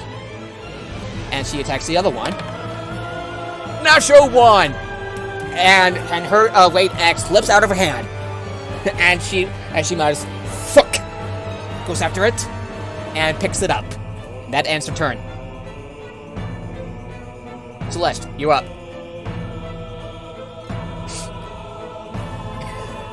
Celeste, you're up. You might be muted again. Leave me to it.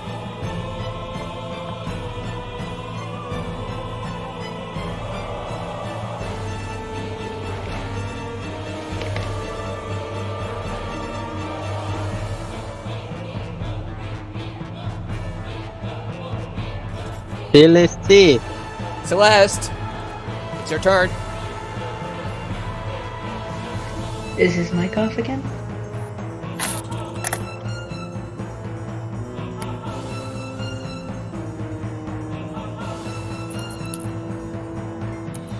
I think he might be in a call. Should I skip Celeste's turn or? Oh, his mic is lighting up. Oh. Uh-oh.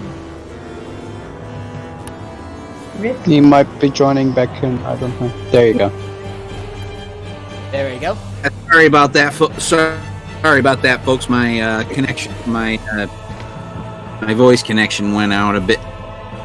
All right, it's my turn, isn't it? Yep. Right, You're right back. Well, this is so happening. This giant meg moves towards you as part of its legendary action. Shit, do I get an opportunity for that? I can't remember in 5th edition. Oh yeah, you do get an attack of opportunity. Actually, I changed my mind. It's going to use its chain on you, Cole. Roll a dexterity save. Oh, hell yeah!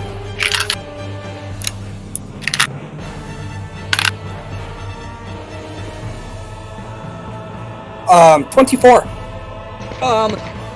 You managed to get out of the way of the chains just in time. And meanwhile, the first thing I'm gonna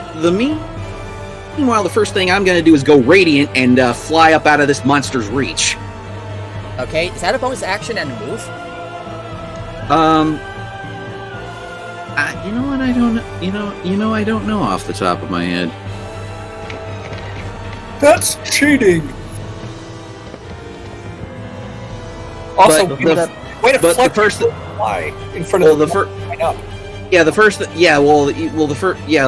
But I'm definitely, deploying. I'm definitely deploying the angel wings. Right. If he moved, I'm making an opportunity attack. Oh, okay, Celeste, what do you do now? If I can still make it. And if I can still make a spell attack, I might as well. Yeah, I might as well take a pot shot at him with a. Actually, Radiant Soul uses up your action. Oh, it does. Well, it does. Well, then.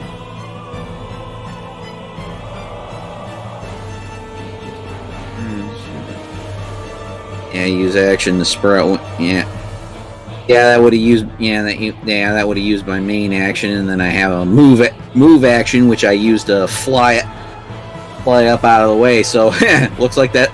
Yeah, looks like that's my turn. I'm gonna have to. I'm gonna have to use his legendary action to use chain against you. Make his deck safe. Okay. Oh no, a deck save against the monk. Oh no. Or for the monk. Whatever. Yeah.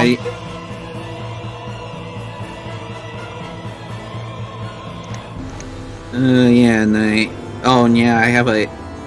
And as a monk, I would have proficiency with dex saves, wouldn't I? Yep.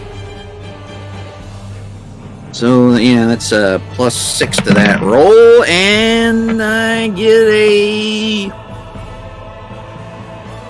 Does a 22 do anything? Yes, you managed to fly out of the way of the chains. Nice. Alrighty. It is now the Warforged mech's turn. No. Yes. Actually, it was one of the shell's turn, and will attack Bree. And that's now hit. Celeste. And that's a hit, unfortunately. And now Celeste is airborne and has a bird's eye view of the battlefield. Alrighty, and Bree takes about 5 points of damage as the arm blade nicks his armor. Now it's the Warforged mech's turn, and attacks you, Cole. Does a 23 hit? No, because I used my reaction to cast shield. And as it lands on you, you wave your hand and the shield pops up. No, I flip it off and a shield pops up.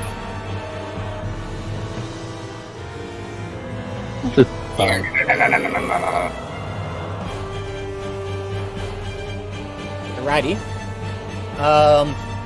Unfortunately for it, that ends its turn. Let's see who's up next. So, Apparatus, you're up.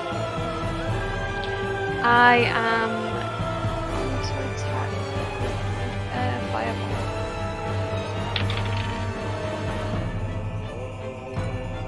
Doesn't hit. 11? No, doesn't hit. What are you using to hit it? Whiffed it. Yeah, it's a whiff. Whatever you're casting, it's a whiff. Swing and a miss. Swing and a miss. You got it. Bonus action. Can I step in my movement? Can I step in the way between the door and the woman who broke the rope? Yeah. Well, the halfling rogue is already between you guys and the door. You mean the Warforged? You mean the gnome? Yeah, the small. Sorry, when someone said that they were small, I assumed halfling. Even though you guys have already said no.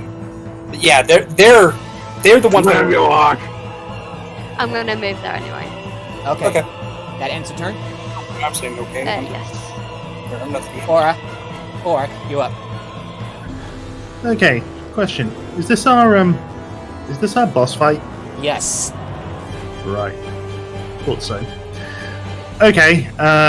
Wait till you have the Dark Souls music. Yeah. How far away? Yeah, this is our boss fight. This is It's why Angel Mama is currently airborne. Yeah. How far away is it? You're about about 30 feet from it. You see Cole and Huntress next to it, attacking it. Okay. I'm going to use my bonus To go aggressive, which means I can move. My speed again towards an enemy. Okay. And use the rest of my movement to go as far around it as I can. Okay, you're flanking it. Okay. First thing I'm going to do. We're going to try and keep this thing. We've got to try and keep this thing into the same position. So I am going to cast Moonbeam. Okay. Moonbeam. Do I need to make any roll? Yes, it needs to make a Constitution saving throw. Actually, since I hate to tell you this, but it's going to use its legendary resistance. It's going to use its legendary resistance. Okay, well, it still takes half as much damage on a successful one, so... Also, you make my sword glow. as like a beam of moonlight from somewhere, I don't know what. But it just appears from somewhere. Yes. Doesn't matter where. And it lands on the big mech. Yeah, we got to try and keep it in the same position. Oh, okay, so concentration spell. Yep. So it's 10 damage, which is halved because of the successful save. So that is 5 damage. Okay. Burning away at his metal flesh. Okay. And that's my turn for the time being. Lonnie, you're up. All right. Lonnie recognizes a pattern when they assume they see one. 4 additional robos have already popped up, so they fully expect more to pop up within the next few moments. So they are going to ready in action to toss a fireball on the next group of Warforged drones to appear. Okay, is that it? I'm in a good position, so I'm not. Yeah, that's gonna be my turn. Okay, Cole, you're up. It's time for the smackening part 2. Getting nice. First attack is a 24. That hits. Okay, second attack is a... You have advantage, by the way, because I'm flanking. Oh, yeah. Okay. And then second attack... second attack is a crit. Thank you for the advantage. No problem at all. Alright, so... I benefit from it as well. First attack is 19 magical slashing and 3 force. 22. Attack is... Oh, I didn't roll too high this time. What do you will? 28 magical slashing and 10 force. Okay, so that 4 too bad. 28. 50 points of damage as like whack, slash, tearing away at one of his metal pieces as falls down from its body. Dark Souls method. We hit it in the ankle until it dies. That's what you're essentially doing for 60 points of damage. Yeah, that sounds right. It's going to use its legendary action to use its chain on Aurak. Roll a dexterity save, Aurak.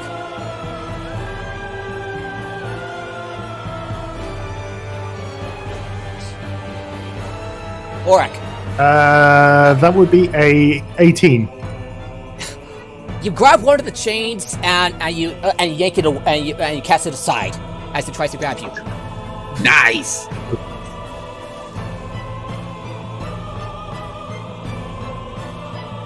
Alrighty, would that be your turn, Cole? I'm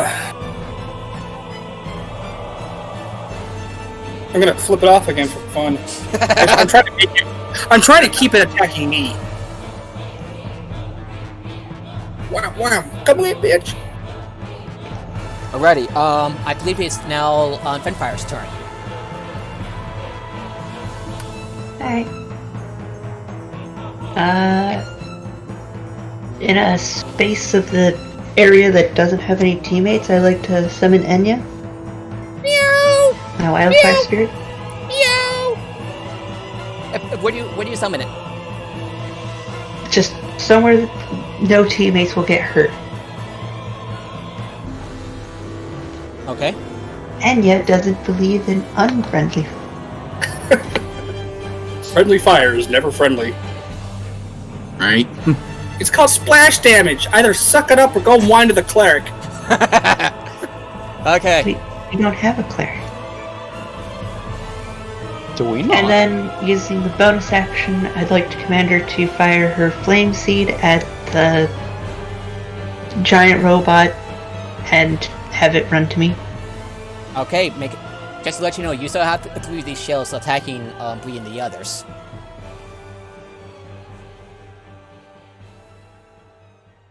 So, what are you gonna attack?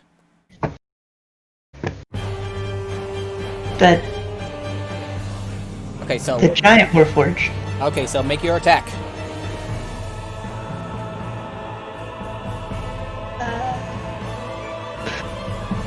Wait up. This stupid D&D Beyond. That'd be...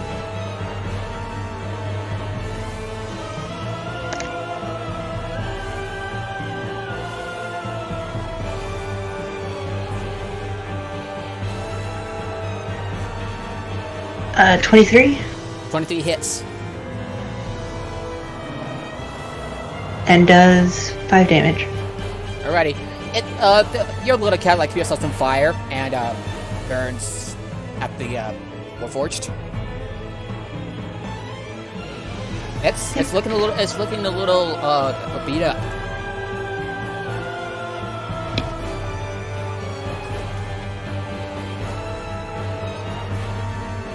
Alright, would that be your turn? Yep. Huntress, you're up. No, actually, yeah, Huntress, you're up. I rolled a natural 20. Because I'm flanking my second roll of the 20. Of course, So- for your damage. Let's see. 20 plus the sneak attack. That's a lot of force, Jesus. Are you using the crossbow, so you're putting a proton torpedo up its exhaust port? No, this is a silver drip here that just comes like an arm blade out of my arm. Oh, hell yeah. So, triple 4, well, 24, 44 damage from just that repair. Damn!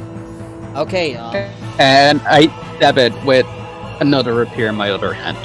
okay, make your attack. Stab! Stab! More of its pieces fall down to the ground. It does a 18 hit. 18 hits, barely. Alright. 8 more damage. Alrighty.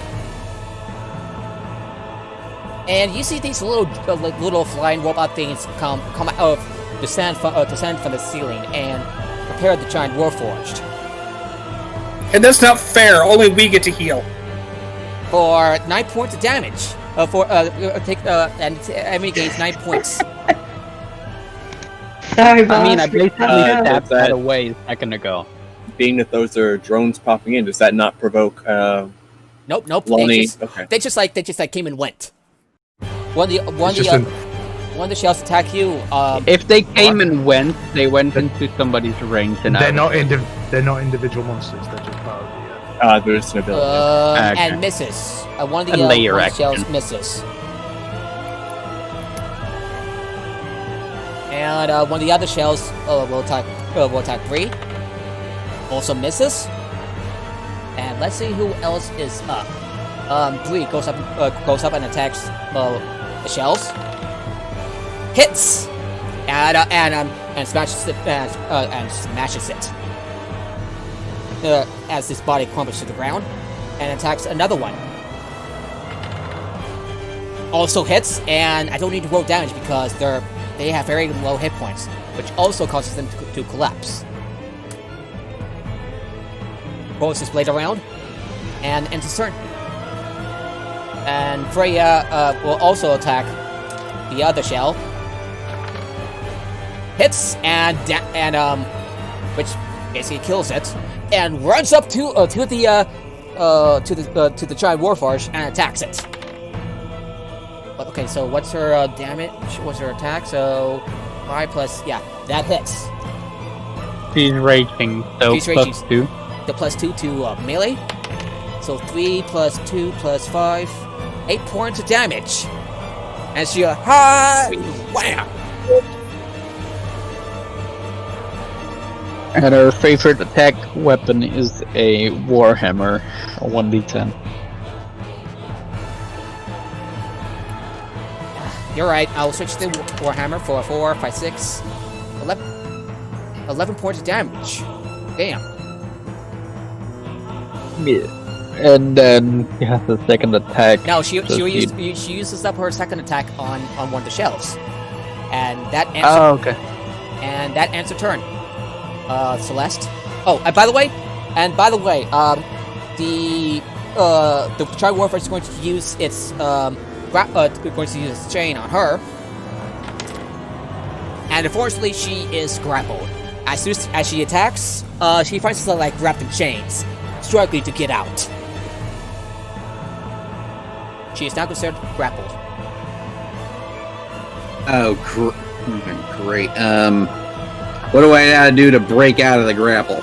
No, Celeste, you're not grappled. Freya is. Oh, Freya's grapple. Oh, never mind. Yeah. Celeste flew. Yeah, Celeste flew out. Yeah, Celeste flew out of the range of this beast.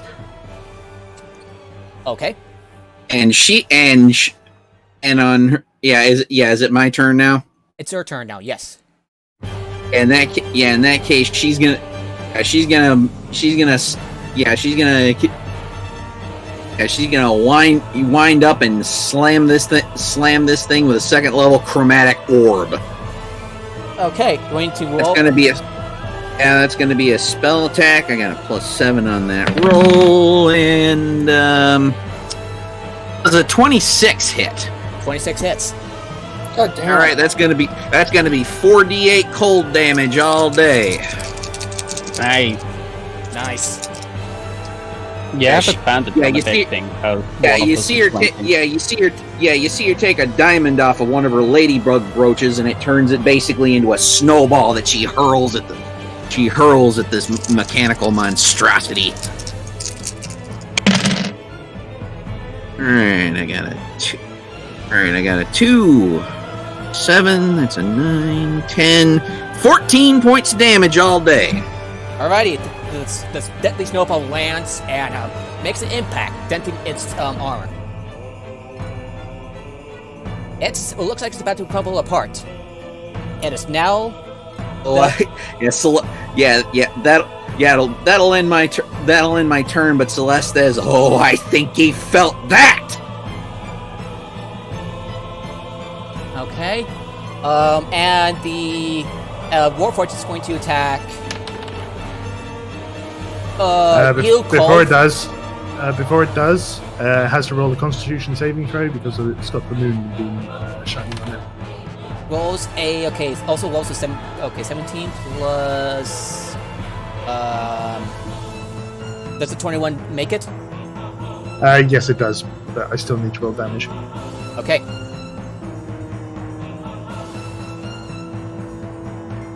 Okay, roll damage. How much? It takes not much, only 3 points of damage. Okay. The moonlight somehow burns right at their skin, and it's going to attack you for 26. That hits. Okay, I've got to have to count. I've got to count the dice, by the way. I warned you about this. Let's hope you make it. All right, so 1, 8, 1, 8, 12, 23, 31.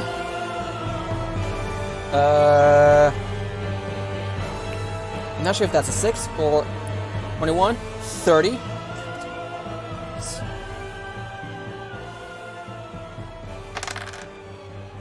26. How much is the total damage? 31.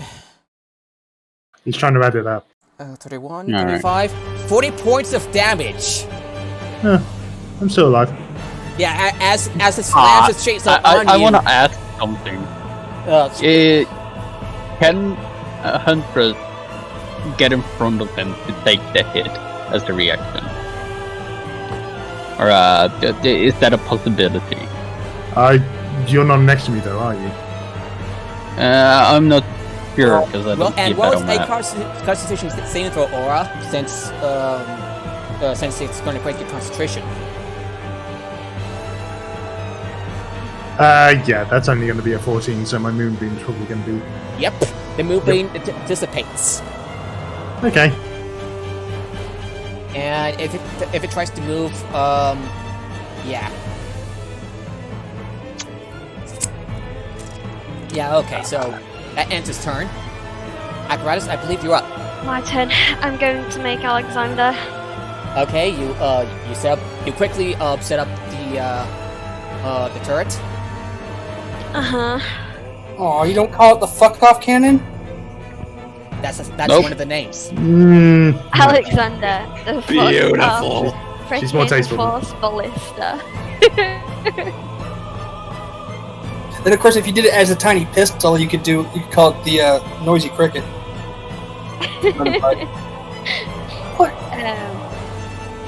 And I'm gonna make that shoot for me. Alrighty, make an attack roll. 19. That hits.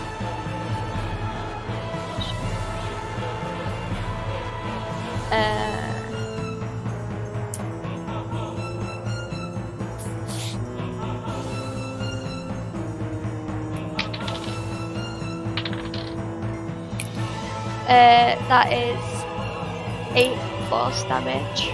8 force damage. Okay, and pew! Your turret fires off and lands on the giant monstrosity. It knocks it back a little bit, but 5 feet away. yeah, and it knocks it back 5 feet away. Unfortunately, Huntress, you have to roll dexterity save to avoid its large size before you find yourself being a little bit crushed.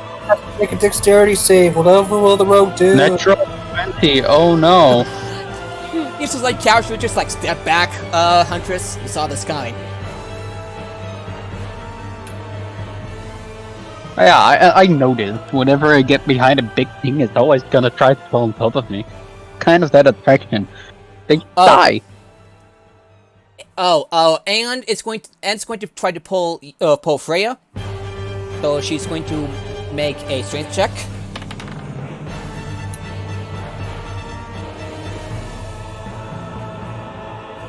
Unfortunately, she's able to resist being pulled in, but she's still grappled. No. She's still grappled, but not restrained. She like the chain's pulling in, but she's able to like hold her ground. That ends the turn, Apparatus. Yeah. Alright, you're up. Okay, I'm a little bit angry. I am, first of all, going to use a bonus action to cast Searing Smite.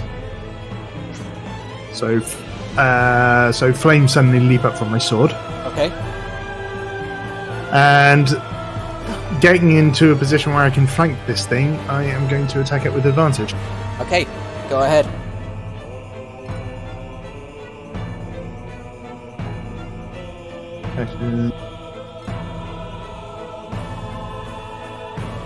Natural 20! Hell yeah! Hell yeah!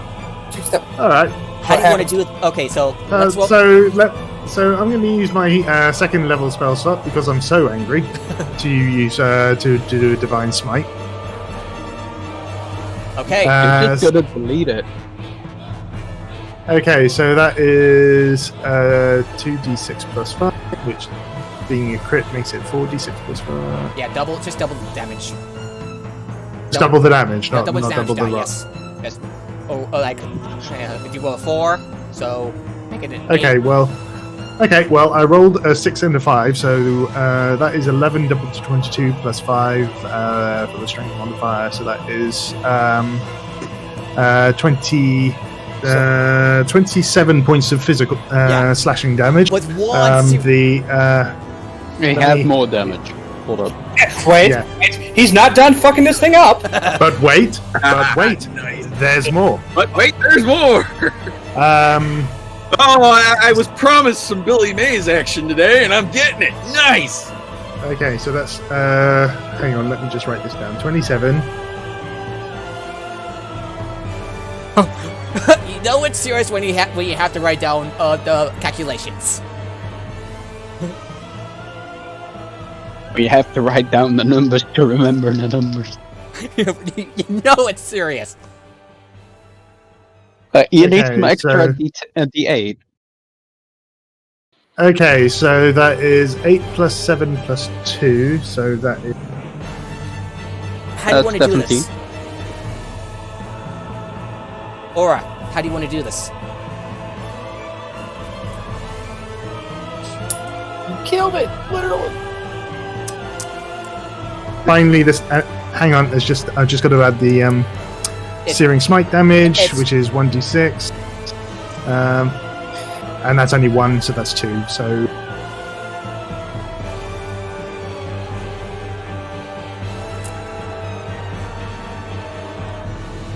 What So should be like that one is... minute. So that is 56... 61... 63 points of damage. How do you want to do Holy this? fucking How do you shit. want to do this? I kind of stagger up from the massive pounding that the mech gave me. I growl, I roar, I run, I bring my sword up and stab it straight up its lower end, and a shining light just shines from the silvered sword right up into the lower end of this mech. Yeah. Along with the flames. So it's basically having as you stab light, a holy fiery enema. Yeah, your blade and the fire seems to make it crumble apart. However, as you do so, as you attract your blade, it seems to reform its shape into that more into dragon. It roars and bellows, and you hear like a growly voice from a room nearby. This is not even its final form. No, this is but this is not it. You know what I mean. So this is its final form. Okay. We got to fight the fuck longer. Yes. Does the damage It's carry a over? fucking dragon. Nope. Is it a fucking What? dragon? Is it a dragon, DM? It's not a dragon. It's still a construct. So it's a dragon, but it takes the form of It's a a dragon dragon construct. It's a robo-dwaggy. and a transformer. Okay, apparently. so all that I damage. called Okay. that a We're root fighting it. dragon. We're fighting Predaking from Transformers Prime. Okay, I could do with a bit of healing here then. Anyway, that's my turn. Wait, The don't you have a second attack? the transform. Oh yeah, I've got a second attack. Alrighty. Thanks for A that. fun fact: the Transformers problem. Prime incarnation of Predaking, his alt mode was a dragon. I take it that's also with advantage, right? Yes. Yeah, I'm still flanking with it. I found it a dragon with advantage. Okay. Does a 26 hit it? Yes. Okay. I'm using a level 1 Divine Smite then. Hey, this might be a better video, actually.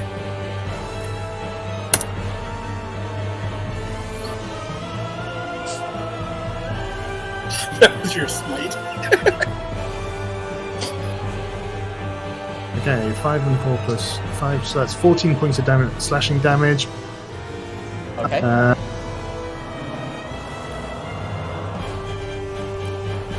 Are you having fun? Plus an extra 12 points of radiant damage, so that is 26 damage altogether. Alrighty. As you strike it down, you feel yourself weaker as you take 16 points of necrotic damage. You're now unconscious. Oh, I'm unconscious. That's not good. Healers! Healers! It's my turn next, or no, not mine. Well, Lonnie. since Yeah, I'm unconscious, I guess that's my turn then. Yeah, Lonnie, you go up next. You're up. Alright. Disappointed I did not get fodder to throw fireball at, but at least I guess it saves me a spell slot. I will go ahead and then turn my attention to the new big dragon and get a little Q off of the necrotic damage it dealt out. I'm going to use spell secrets on my searing scorching ray, and I'm going to turn it into radiant damage and shoot it at the Draco robot. Wait, was the necrotic damage from the? That reminds me. I forgot to add a point of radiant damage to my attack my last turn. Yeah, well. Oh, Does was Yeah, it? but I that got would've- another. I got a. Yep. That would have only affected the mech, which is destroyed now, so that doesn't matter. Yeah, so you see like burns forming up on Orak's skin.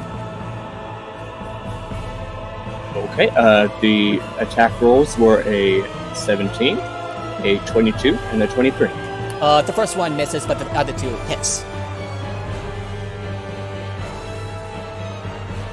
Alright, so 16 radiant damage. Total. Yeah.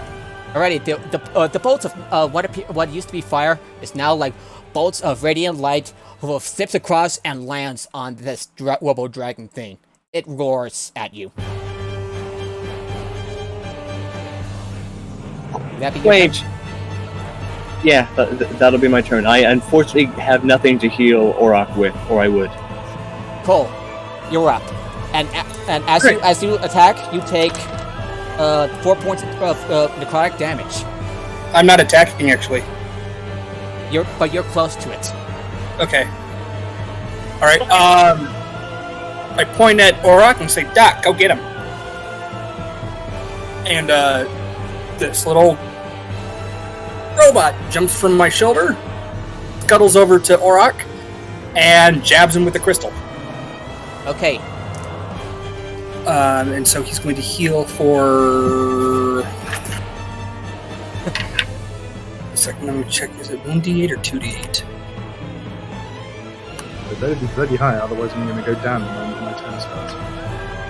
What was that? You were really, really quiet. It better be high, otherwise I'm going to go down the moment my turn starts.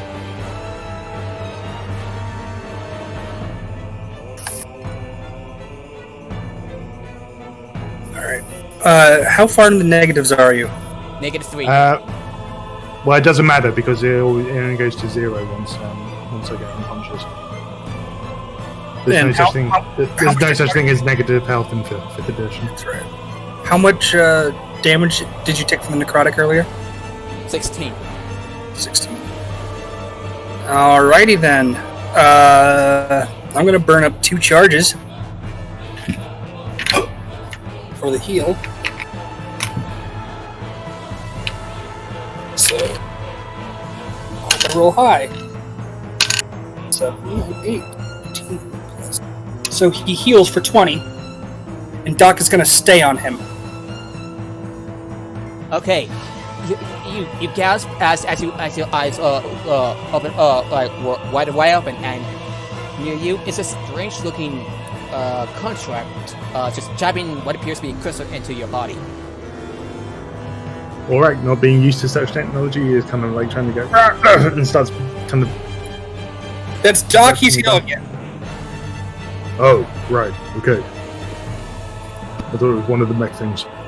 Yes, it's one of my mechs, not one of not one of theirs. Okay. And then I am.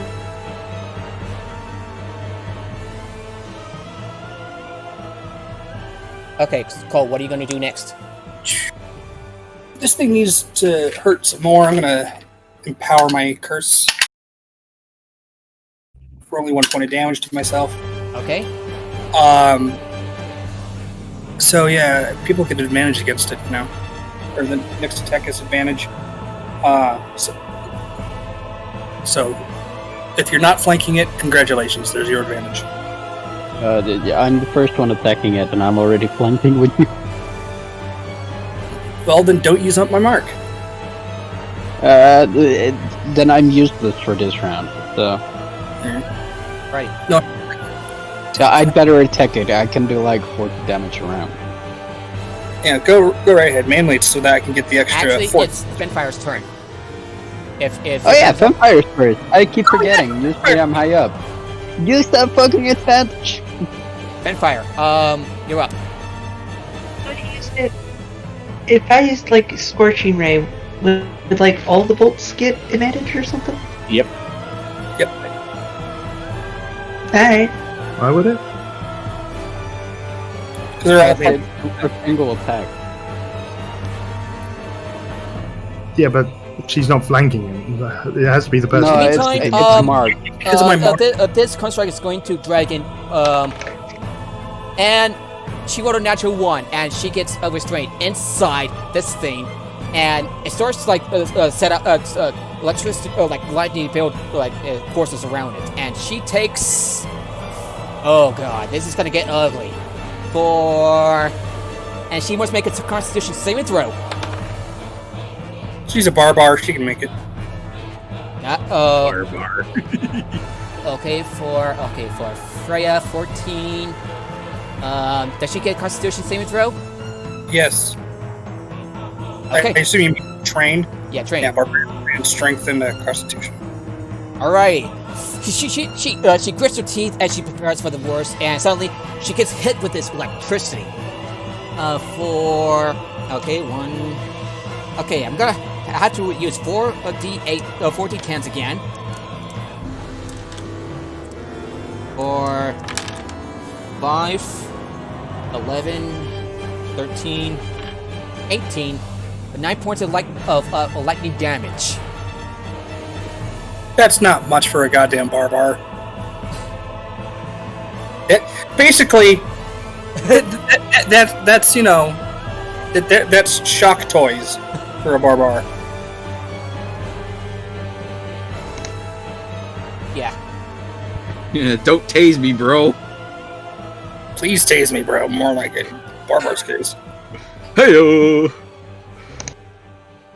Alrighty, so dirty girl. Alrighty, so I believe it's Finfire's turn still. Okay. So, do I get advantage if I... Yes. Yeah. And it applies to all the bolts, not just one of them? Yes. Does it? Oh? The single attack with multiple attack rolls. I wouldn't. I thought it would have been just the first attack. Yeah, it's actually Maybe. It's Okay, just that works. Alrighty. Like, can I choose not to consume it? yeah. It's supernaturally marked. This isn't like flanking where you get the thing regardless. Yeah. I don't have any, like, big attacks that benefit from advantage. If one of your rolls, if you roll low on one of your attacks, use it up. Alright. Can I use a 3rd level spell slot on Scorching Ray? Sure. Go ahead. Ooh, damage. 1, 2, 3, 4. 4 rays. So 21, 22, 25, 24. They all hit. Damn, holy shit. Alright. Damage. 10, 6,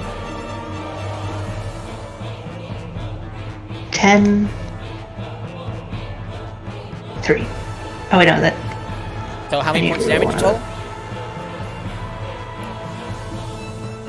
I think the damage total is yes. 26 plus... I need to reroll the 1. 4, so 30 damage. Alrighty. Alrighty. The bolts of the rays land. And ignoring resistance. Lands on this charged monstrosity. It tumbles a little bit, with Freya still hitting inside its melee-like structure. And I use my bonus action to tell Aya to fire her flame seed. Okay. Which is an easy roll shortcut. How close is your cat to the thing? I presume within 30 feet. Okay. Remember, since we knocked the cannon, I'm liking nothing to go soon.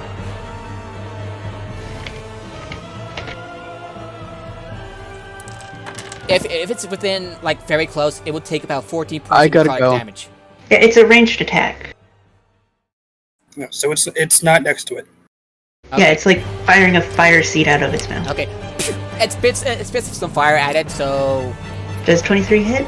Yes. Alright. Then it does 8 damage. Okay.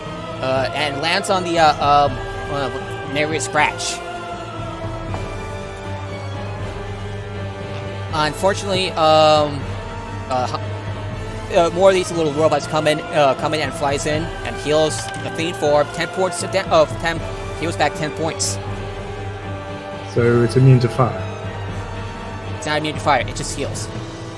Oh, I thought you said Narius. It's got nanobots. Nano machines, son.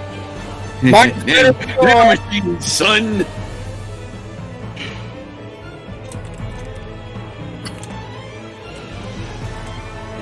Anyway, she just logged out the chat, so. And we'll try to subjugate.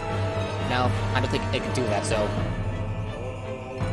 now we're waiting on Huntress. Should I? I don't have her said character that sheet. she needed to go off. Yeah, I don't have her character sheet. So Bree goes first. And I'll be right back. runs in, seeing that Freya is inside this thing, runs in and takes the damage of necrotic damage of 12 points of necrotic damage. I'll get out over there. He goes out. He's at 52 hit points, and he'll try to use his athletics check to yank the chains out. 26 to hit. Okay, that hits. For Huntress. Okay, so I'm gonna roll for her. 400 points of damage.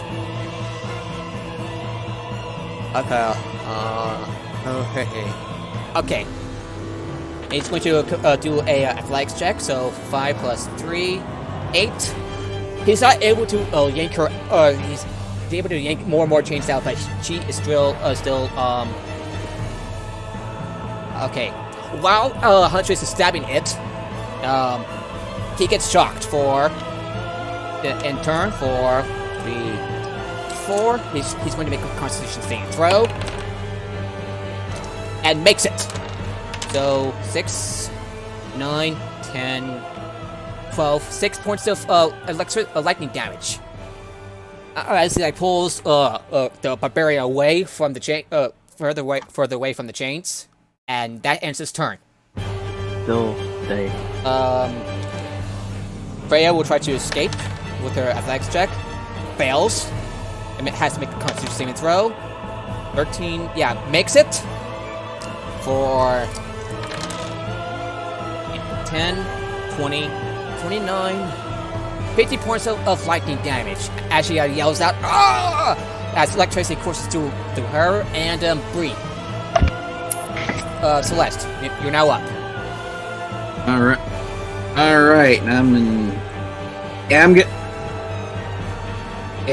I'm still gonna stay airborne, and I think I'm gonna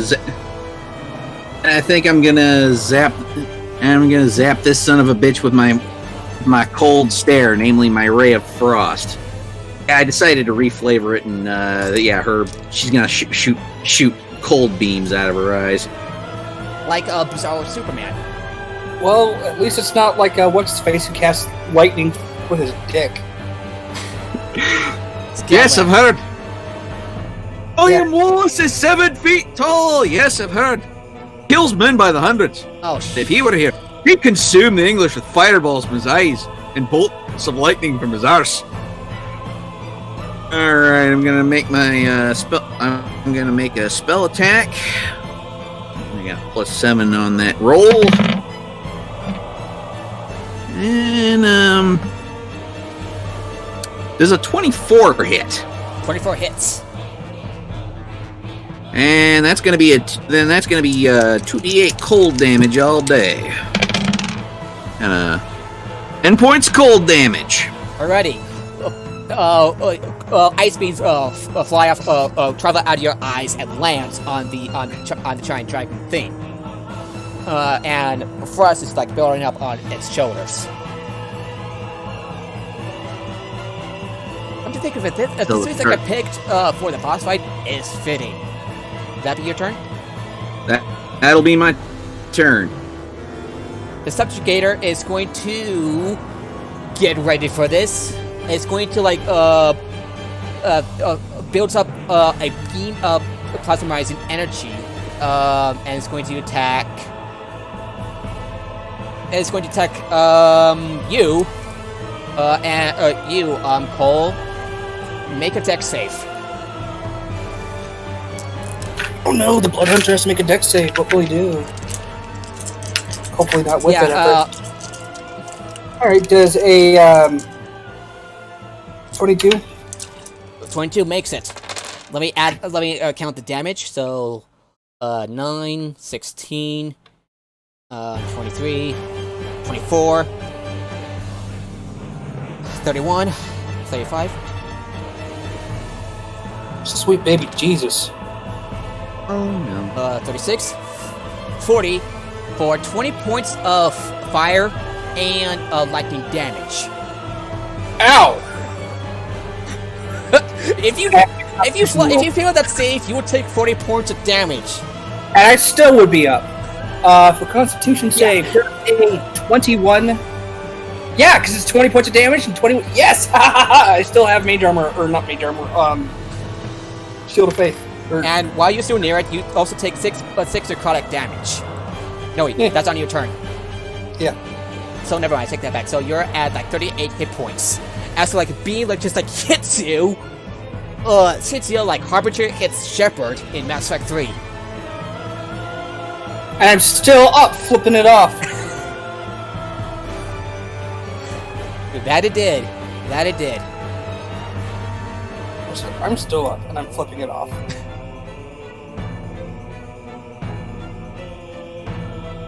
And it also happens to hit Bree. Since, well... And Bree doesn't make it. Wow. Luckily, the fighter has some more hit points than I do. Okay, so 3, 10, 17, 18, 25, 30. 34 points of lightning and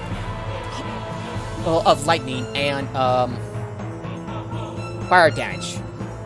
Wait a minute, he has resistance to fire damage, so 34. Okay, so we're gonna have that. Okay, 34, 17. Damage. 25 points of damage. 25 points of damage total, so bringing him down to 21 hit points. She also, and she rolls with the she also makes it. Still kind of sad that my idea of buying rings of fire resistance for everyone doesn't work. Gotta reroll.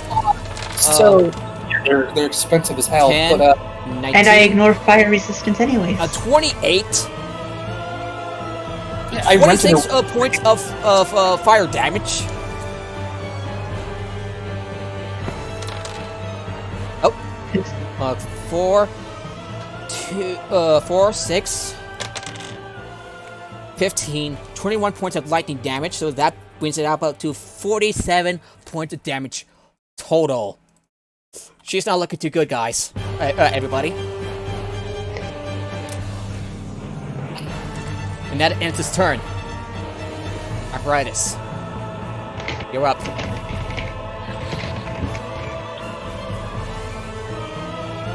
Okay, I'm going to attack first off with my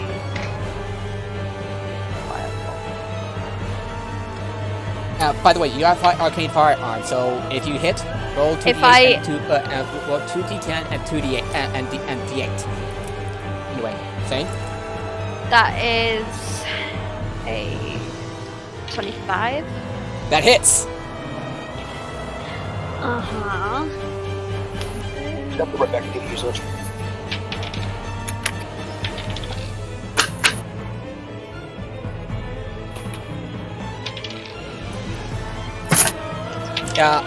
Freya, the That's 17. 17 points of damage total. And then as a bonus action, I'm going to have Huntress, but Huntress, by the way, you take 10 points of necrotic damage.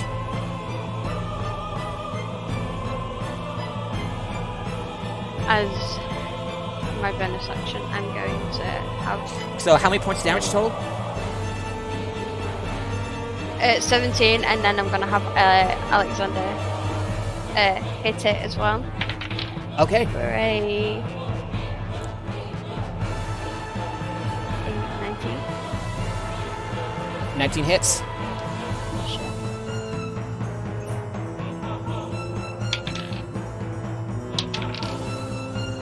Uh, 10, so And 27. Right. Because of this, Freya will roll her athletics check with advantage because Bree is helping her. And 20! She breaks through the chains, lets out a roar, and hops out. And limps, with Bree falling behind her.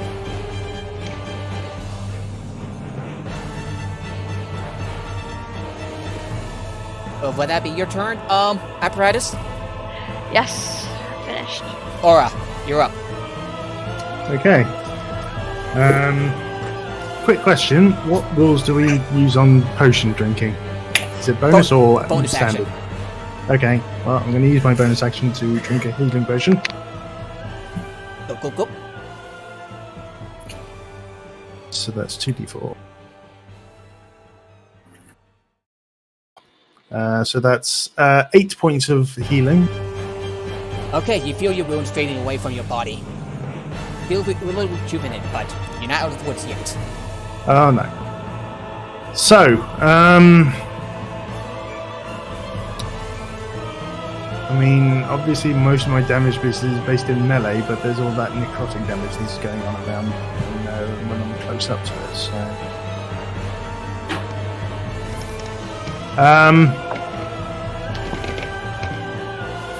what do you guys think? Do you think I should just stick in with melee, or should I kind of pull back a bit? Up to you. I think you should pull back. At least pull back so you can get some more healing. Lonnie can try to get around. Okay, I'm going to use Okay, I'm going to use my action to disengage then, and then pull back. I can only pull back 15 feet, but Alrighty. because I spend half my movement standing up from being prone on the ground. So Aura has to flee. Aura has to flee a little bit, has to back off, and I'm not fleeing. That's the dishonorable thing. The tactical withdrawal. I'm advancing. I'm advancing in a different direction. Freya manages to free herself, and Bree manages to get away in time. Right. It's an impromptu However, they're charge still near towards home. they are still near the thing. Whose turn is it? It's Lonnie's, I believe. Yep. Aura, how are you doing? How many health potions do you currently have? Well, I've just used one. I currently only have. Let's see. I currently only have 2 left. Okay, if you use another 1 or 2, I'll move around and make sure you get a few more. In the meantime, I'm going to chuck a firebolt. Okay, make your attack. That's a miss. That's an 8. Isn't that gonna hit me, Freya, and Bree? No. Firebolt. Oh, Firebolt. I heard Fireball. Yeah, I had a concern. It's a miss. It's an 8. It hits a non-important system and does nothing.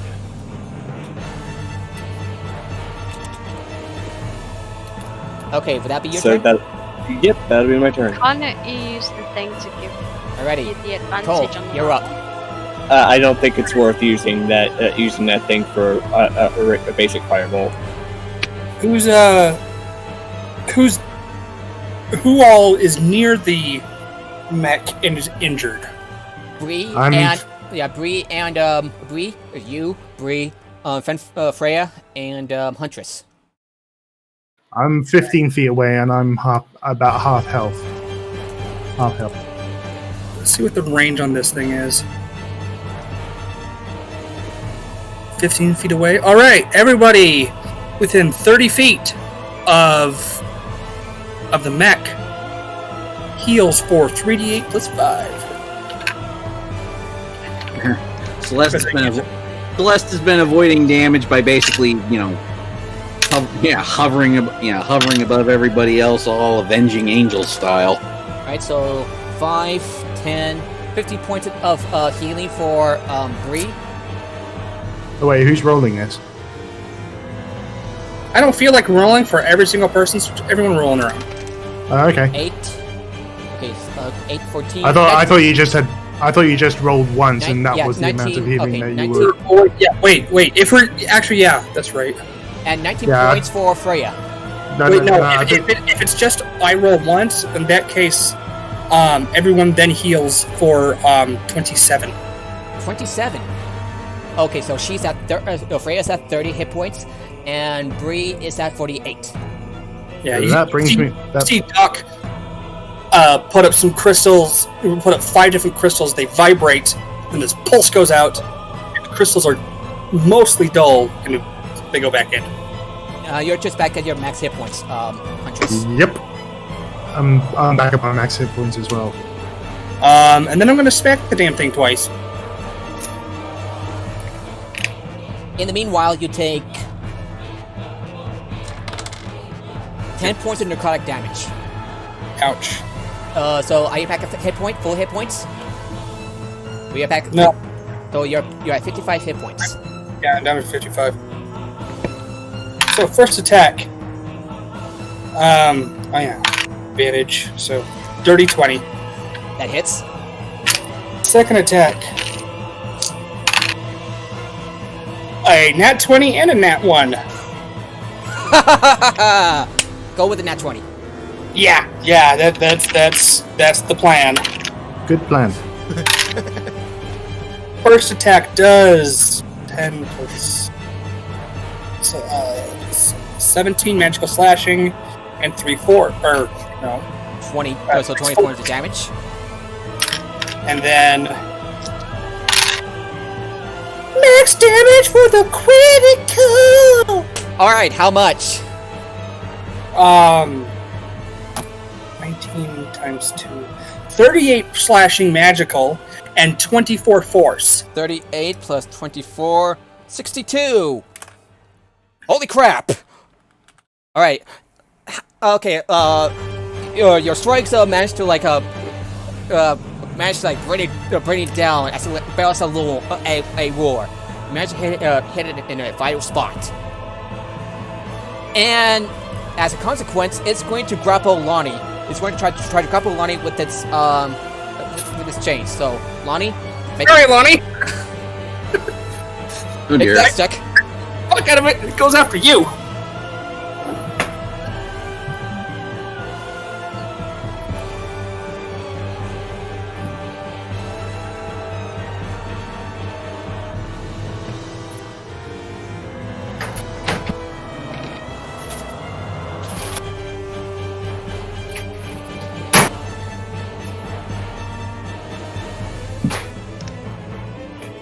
Lonnie, what you roll?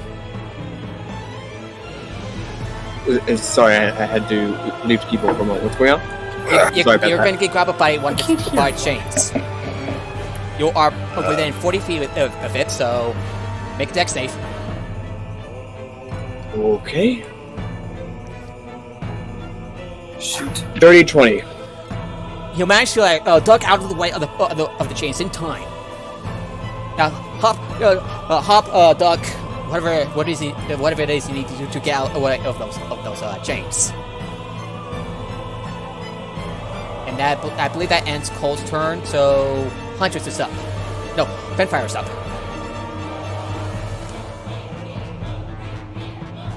Finfire. All right. Hey, oh shit, who left? Cole left. Shit.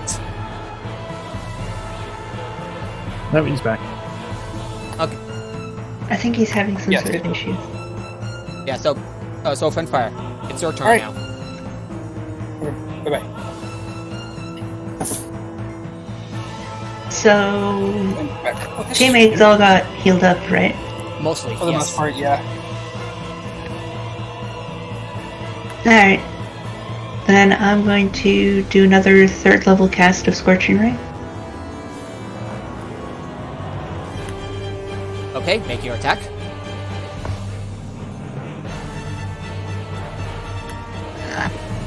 Natural 20, Fuck 11, yeah. 11, 22. 11, 22 points of damage total. So 22 points of damage total. No, this is No, those this is the 4 attack roll. attack rolls. 11 misses, 22 hits. Did spells crit? Yes. Yes. Yep. Attack roll spells crit. And I roll the dice twice, right? No, you multiple. You roll it once and double.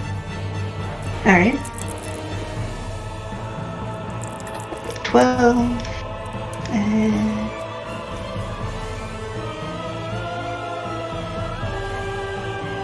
so And we're back. ignoring resistance. And then bonus action tells We did that. Kitty So how many We points of didn't- damage total? We didn't catch the damage. Your mic off. 20. What? 20. 20 total? Okay. Yes.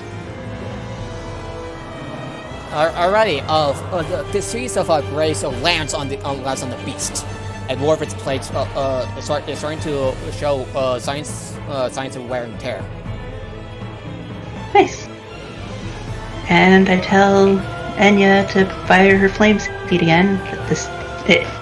She got like 11 and that misses, so. Pew.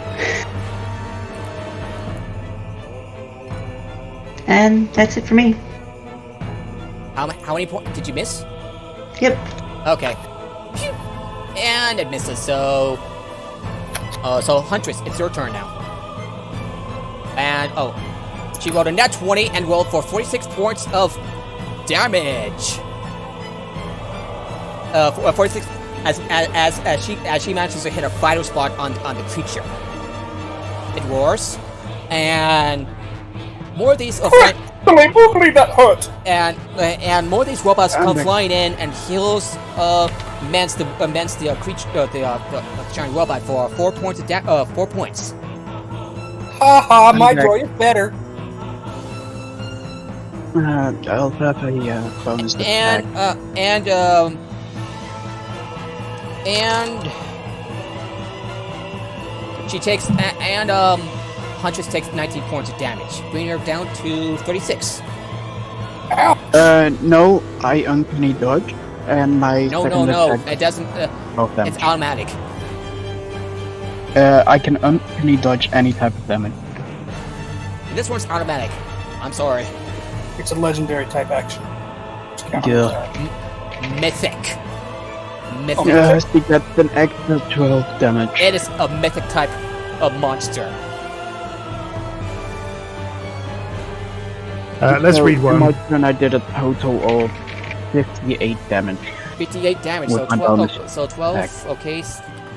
Okay. Nice. Okay. Bree is up, and he'll try to attack. He hands over a potion. Quickly hands over a potion to Freya, and quickly downs a potion of greater healing.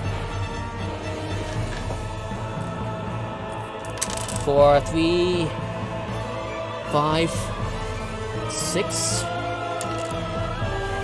9, 13, 13 points. Back, bringing up to 61 hit points.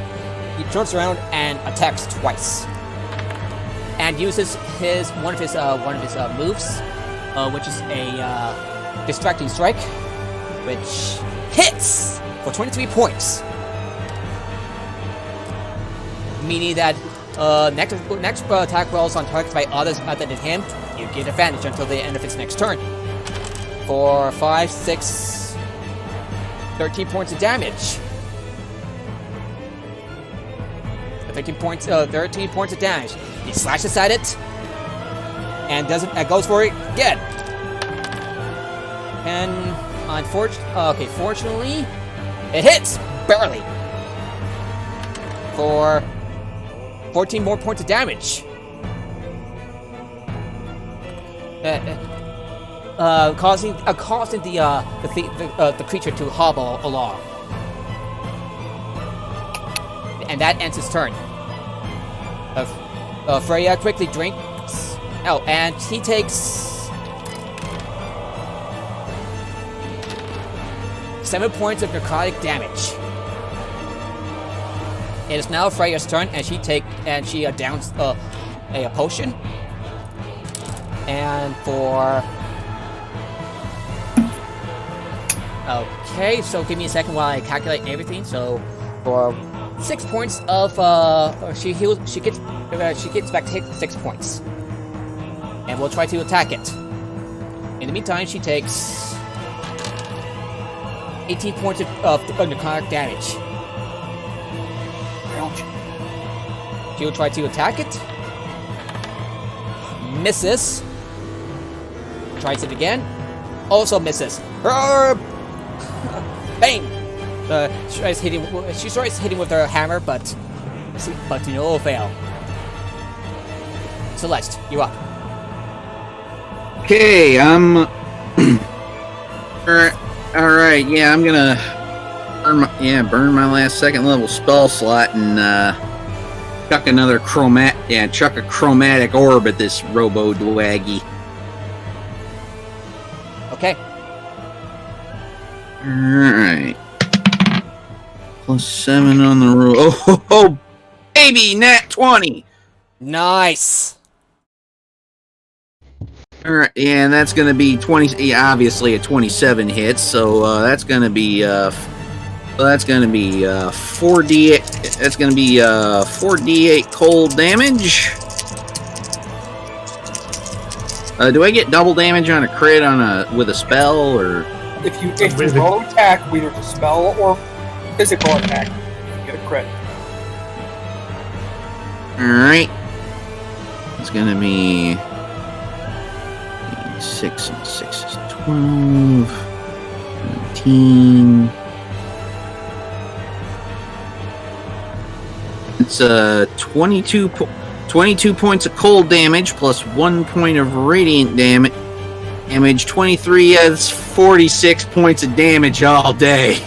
Alright, so 23. It's not looking too good.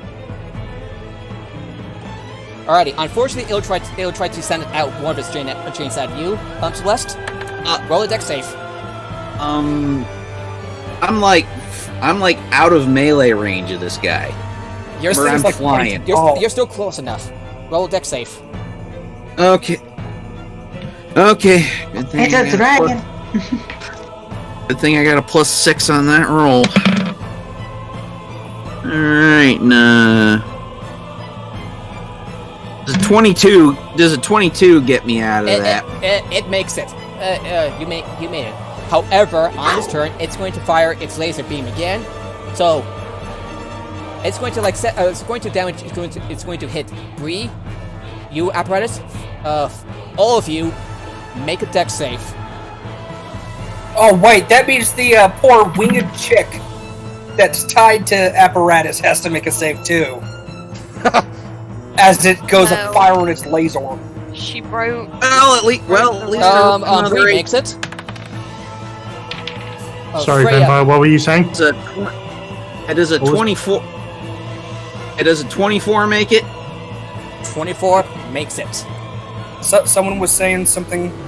Yeah, Fanfire was saying something. Fenfire, what do you roll for your deck save? As for Freya, I rolled a natural 20. nice. Nice. I'm going to have to roll all the damage. Natural 20? Yeah, 23? So Bree makes it, so give me a second to roll all the dice. Don't forget the winged chick. Yeah, she doesn't make it. Ouch. Okay, so 4, 6, 10 fire damage. So for Bree, 5. So 5 takes 2 points of fire damage. So 10 points of fire damage. Oh. 10, 17, 19 points of lightning damage. Everybody within the big old beam. And so Bree takes. Yeah, except for you, Lonnie. So you're behind the. Yeah, it also hits you, Lonnie. Yeah, because like the winged chick has to make the save because she's behind an apparatus. No, I was So behind about her. 29 points of Wait, damage total. Guys, let Fanfire say her thing. because so she's for trying to Bree- say something. Hey! Connor! Yeah? Shush! Apparatus was saying something. Okay. Apparatus? No, I said I was behind her. Alrighty. One more time. I missed that.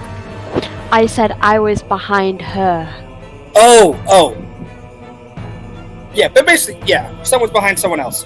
And then behind them is Lonnie. Yeah, so Bree takes 11 points of damage. And okay, so 10, 29. Freya takes 14 points of damage total.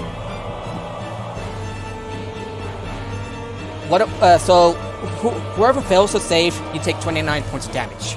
If not, What was the fail? 29 points of damage. Succeed, 14.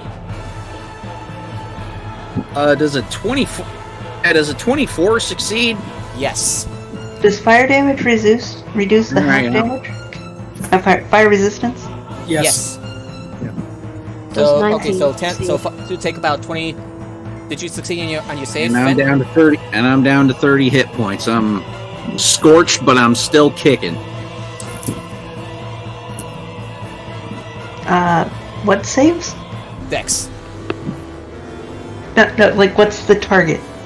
All of you. No. DC. The number DC. I need to beat! 16. 16. Okay, I saved it. Okay, you take about 5. Okay, so 5 to If it's 11 points of damage. 11 points of damage is the half damage? That includes your resistance. Alright. If the full damage is 29, half is 14, so half of that with resistance is 7. Sorry if my math is it's fire correct. and lightning damage, so that brings it down to 11. Okay. So half of the damage is running off. Yeah, so alrighty, and that ends its turn, and she takes 29 points. As she takes, yeah, she's down for the count. She's at 9 hit points. She's down for the count. Somebody please kill her. Alright, you look at her, and it looks like much of her body is Can I just scorched. take an opportunity of attack and just stab her in the butt? No, Put that's it out for the rep. apparatus. He's attacking my friend. You're up.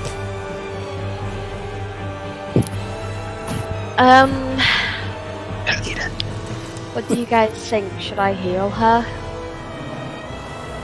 Delete it. That would be the nice Please. thing to do.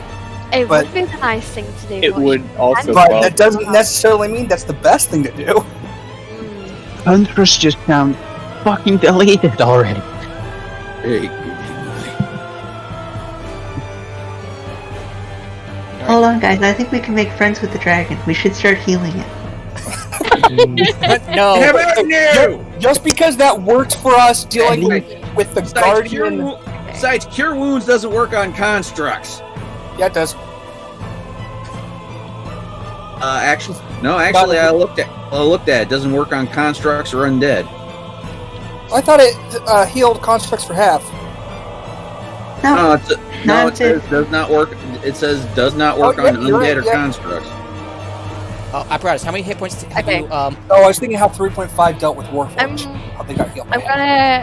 I'm gonna give the woman on the floor a potion of healing, and just keep her. Alrighty. Like, roll 2d4 plus 2.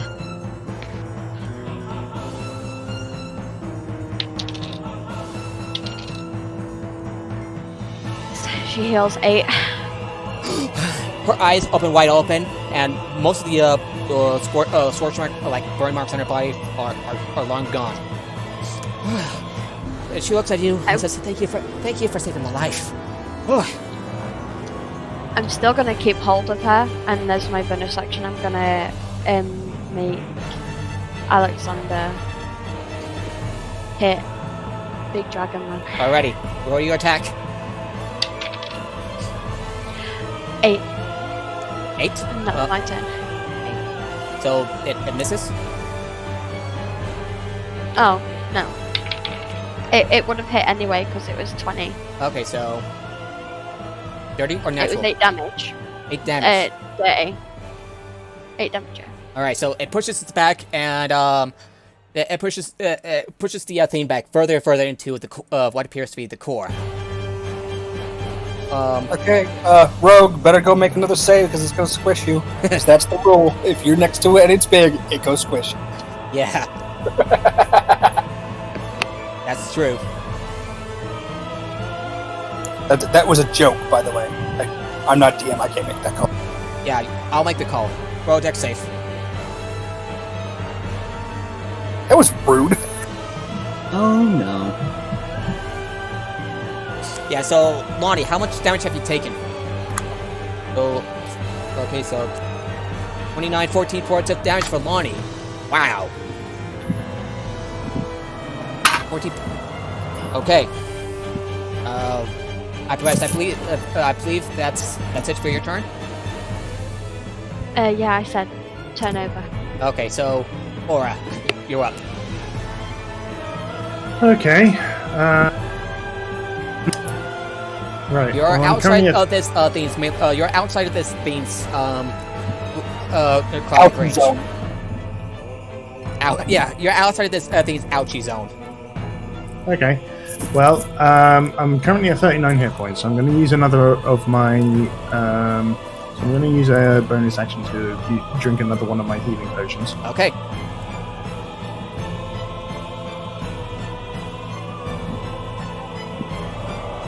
And that is 7 points of healing. Okay, how many hit points are you at now? 46. Okay. So, what do you do now? I'm going to charge in and whack it with me sword. Okay. I'm going to roll necrotic damage again. And you take 6 points of necrotic damage. Alright. Okay, let's do this. Leroy Jenkins. Alright, make your attack. Thumbs up. Let's do this. Leroy Jenkins. You I have chicken. no initiative, and you have advantage on all initiative rolls. But it must be used to get close to the end. Okay.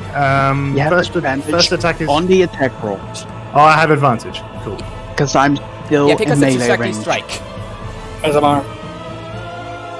Okay, so, well, the first roll was a 26. Let's see if I get a natural 20. Nope, I get a 4, so that's a 26 That hits. to hit.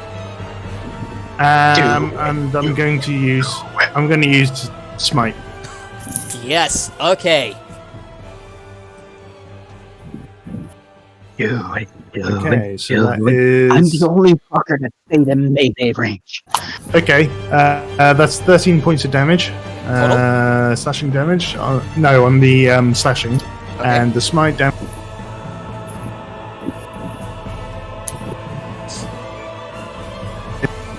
Smite damage isn't great. It's only another 7, so that is 20 points of damage altogether.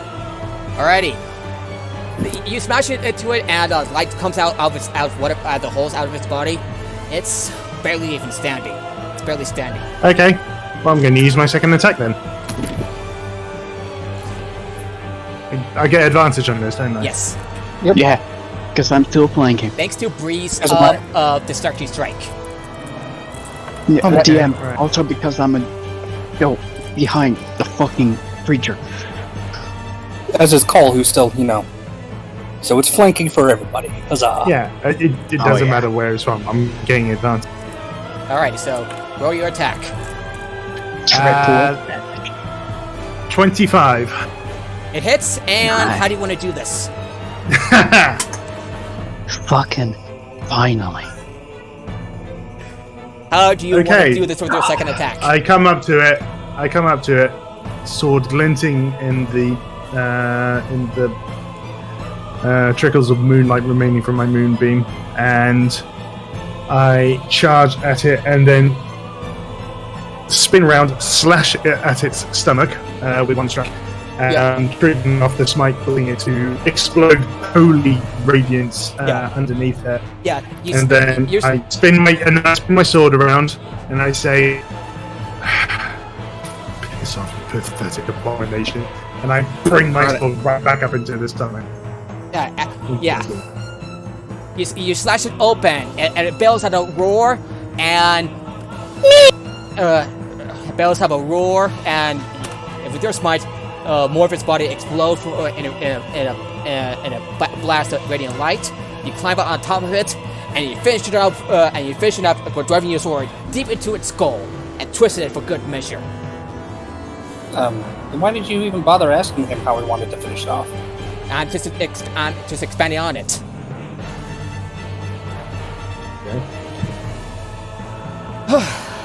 and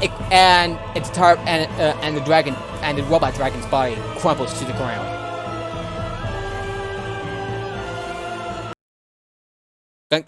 Congratulations! Congratulations! Nobody died. And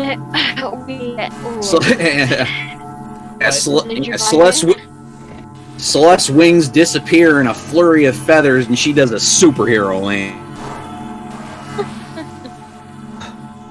Oh, you're knee after that one. Let's say I'm gonna need a meal and time with my girlfriend. Your job is not done yet. We're not done. There's still shit going on here.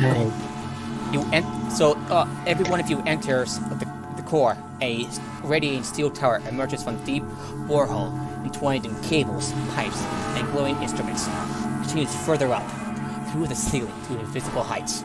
A narrow steel bridge leads across the chasm, offers access to serving the station. Interlopers, you have stepped into my core.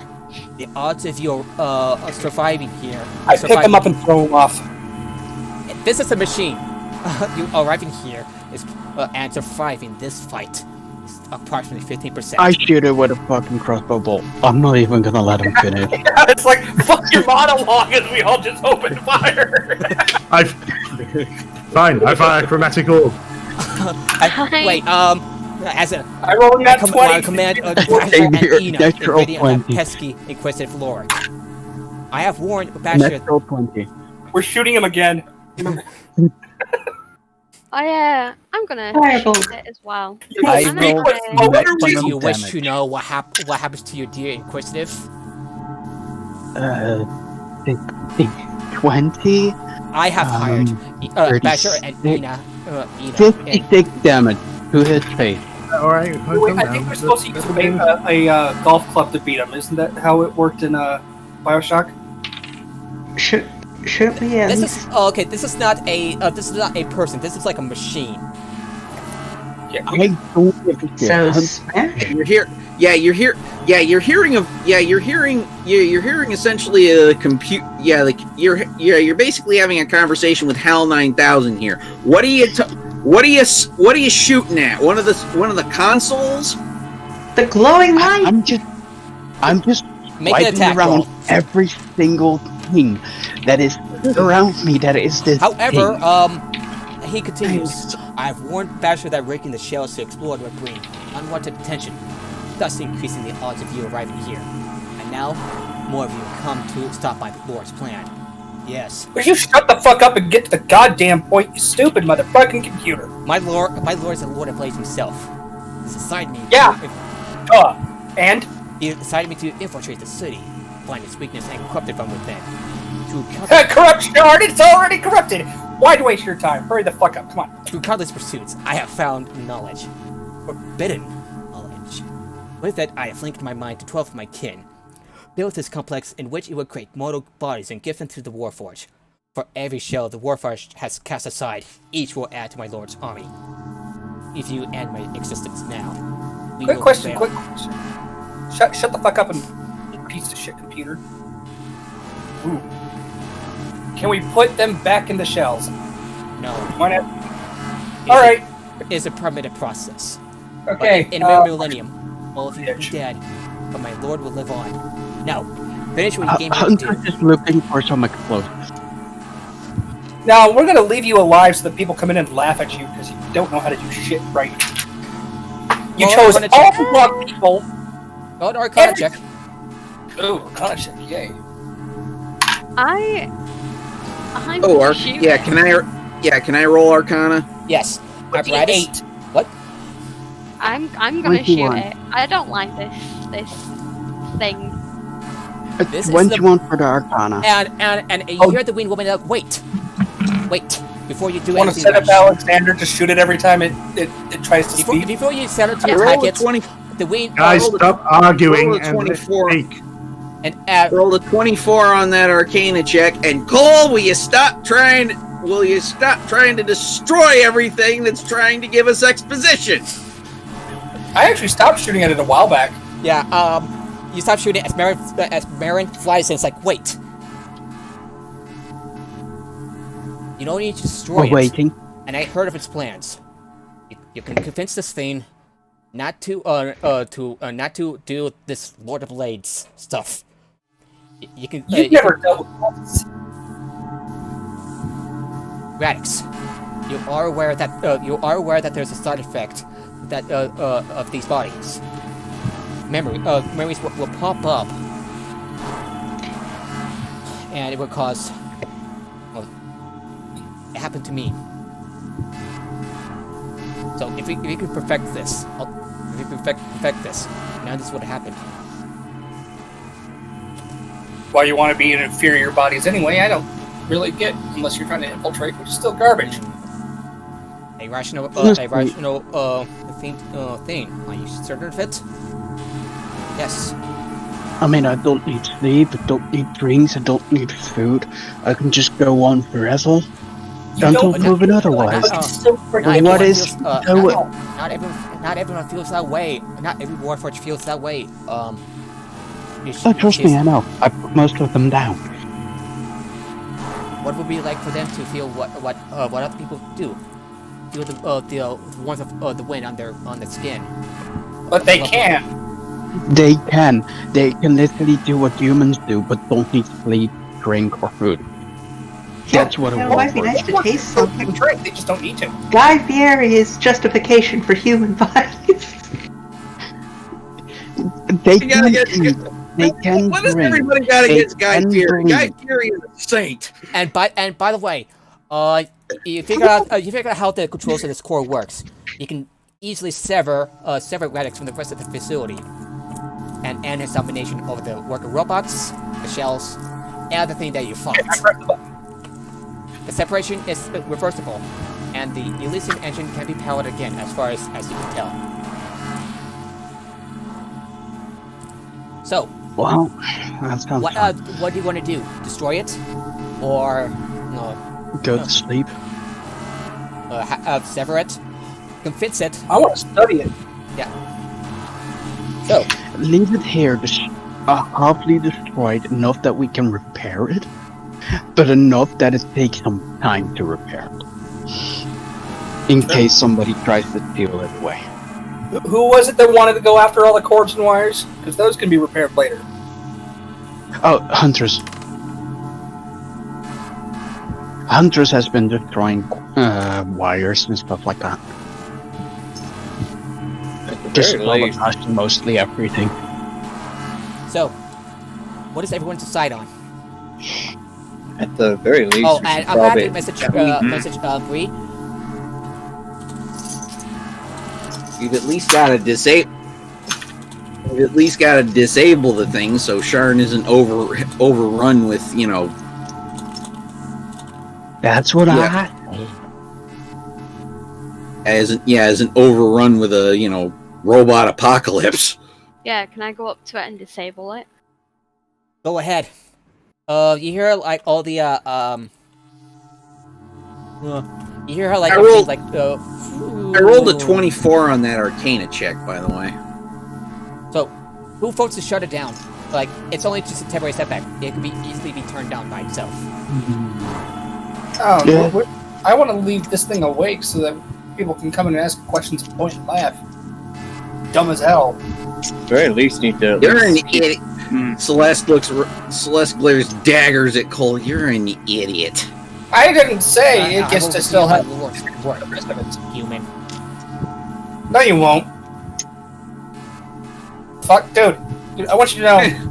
Yeah, and If Celeste can't help people it. come here. Celeste can't help Oh, but no, laugh. that explosion and stop your fucking plan because we were curious because someone decided to blow shit up. You got a shitty fucking plan. It is not my intention. I have warned Celeste- Not your Basher not to intention, send wait, it. wait. Doesn't fucking matter what your intention was.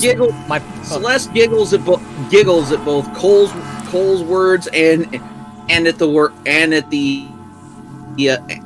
machine uttering the word human. Not all of us are human. Not all of us here are human. I'm an angel, honey. Actually, last time I checked, none of us are human. Closest Except for one Bree. is Bree's human. Oh yeah, Bree's human. Bree's Cole, another you- one here. He is the human Fightor, named Fightor. Fightor.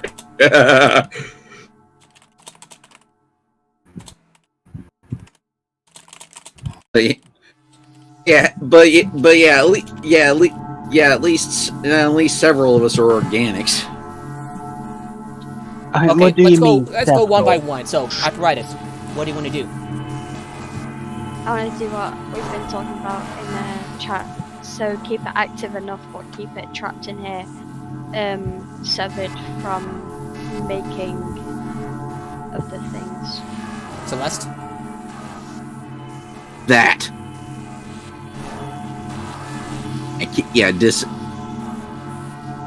The same thing as apparatus. Yeah. Though Marin points out, if you don't want to use it, you'll have to destroy it. I will not hold it against you. Why would we I just need to definitely outright wanna be- destroy it? Because I want to because destroy someone it. else with this Lord Blaze will use it again. Yeah, But that's why we but should- it will require Yeah, a mini Warforge from Then we'll keep She an eye patches on up. it. What? Then we'll keep an eye on it for now. We'll surround the building in yellow rope. If it works for the SCP Foundation, it'll work for us. I mean, Wasn't there Green the approach- Sentinel that came to help us SCP, earlier? SCP, And- the Speedwagon Foundation, Warehouse 13. Can you guys shut the fuck up? Okay, so so Connor, shut. Okay. There was that Sentinel earlier, Hey, so rude. we could get in touch with that Sentinel, let him know about what's going on. He'll keep an eye on it. that Sentinel is a part of it. That Sentinel is controlled Oh. by Radix. And Oh, Bree, never mind And about Bree, that. and Bree, Sepson. And Bree said maybe we can find alternative means of having producing these bodies. Perhaps something like grass. What's the problem with using paid for corpses? You see what happens to her. Phantom. These memories pop out of nowhere. I'll see if I can try to talk to it. If We talked It's to it, embodied never organic matter. information. will work, then okay, fine. If it doesn't, well, then that is one of the risks of doing this. Alrighty. Who will talk to Radix? The one with the most persuasion that does want to keep this. I have to let you know, this requires a wisdom or intelligence, if with persuasion or intimidation. Ooh, it's Lonnie, in that do your case. thing. Cole. Lonnie, go for it. This wouldn't be charisma based because a machine isn't easily swayed by a pretty face and big tits. 24. Intimidate. How would you approach this? With reason or logic?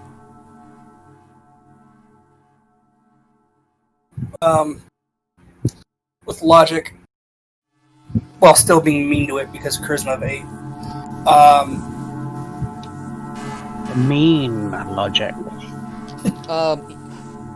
Your Lord Blades is a moronic bitch. Basically, what you've told him, 2 hours of debate, 4 to 8 hours, that whatever efforts this thing has pulled off, it will result in failure. Yeah, it planned as well as it could, and we basically half-assed all this shit. I mean, except for the fight. The end fight was... The end fight wasn't there. But still, we... On our side. You know... Also, I'm popping a potion of greater healing. Why? At this point, we can just heal you without you needing to use it. Yeah, but I don't like that. A logical... 4. It falls silent for a second. What you say is logical. But know this: if this operation continues, more shells will be added to my Lord's army. No, it won't. Watch. Hey, go.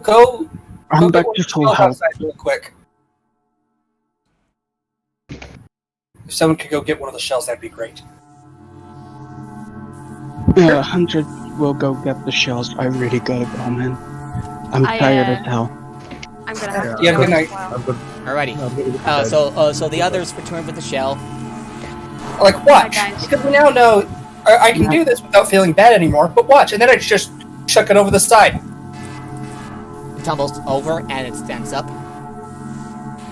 But no, I thought we were, like, up above. No, you're kind of below. Oh, I thought we went up, not down. Basically the idea was I was gonna just chuck it, you know. Yeah, you're kind of like above, like you chuck it down, like down into the pits below.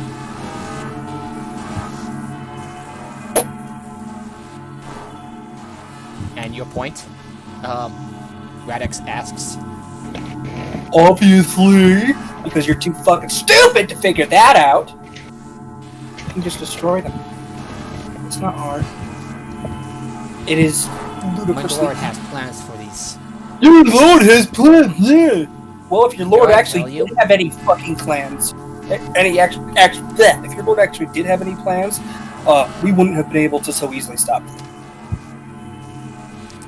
And if his plans involve hurting those I care about, the temperature around Celeste drops 10 degrees. It gets cold. It gets cold when Angel Mama gets pissed. And okay, Your Lord of Blades is a stupid little cowardly bitch with delusions of grandeur. then my plan will continue. Do what you must. Can't do shit. You literally can't affect anything outside of yourself. You are stuck here. But I will make more shells, my lord. No, you can't. Because you literally can't do anything outside of yourself. You have been cut off entirely. What if one of his agents would return and reactivate it? What then? Well, they'd have to fucking survive doing so. And guess what? Your strongest thing, which, while impressive, still died like a bitch. That's why we find out that it has like a level 20 wizard on call. Right. Well, wizards are still squishy. The rogue can still assassinate the shit out of them. Right? Do you destroy it? or No. I'm gonna leave it away because disable it. this is big enough. No, this is big enough. We need to have. This is an international issue. Yeah. We need to bring Lonnie the Gallifar in court here. Lonnie would alert the trust to its existence. Would also talk to the guild that we're in to get people to guard it. Since we have to leave for a while, I would at least use my 3rd level spell slots to fireball the main equipment in the other room to keep it to at least make it where it needs repairs before it can work again. So you disable it, but it's technically not working. Yes, that's what disabled would mean. Alrighty. That way it can still be reactivated and get the information out of it later. And I like to rope it off with rope that's painted yellow and black. Yes, good idea. Do not cross. Do not cross this line, or else you will cross us. And there's a reason why there's tons of parts everywhere. As far as alerting the authorities, well, Celeste has connections with the 60. Alrighty. You made your choice. It is disabled, but not destroyed. It will not. It will not continue anymore. It will not continue producing these shells for the Lord of Blades. Epilogue time. Oh, fun. All right. Everybody has been alerted of what, thanks to your actions, the Sea Elysium's true purpose has been exposed to the public, and thanks to your efforts, we're enough for many of the former Warforged to bear the Sea Elysium mark. It would have been nothing more than a fleeting myth. Mary continues to operate the Sea Elysium as a club, and a few partygoers remain loyal to the establishment. You return with news of what happened to Lorik to Caroman, Lorik's notary. They've been known they've been informed of your findings and will pay you about 5 gold and 2 silver total.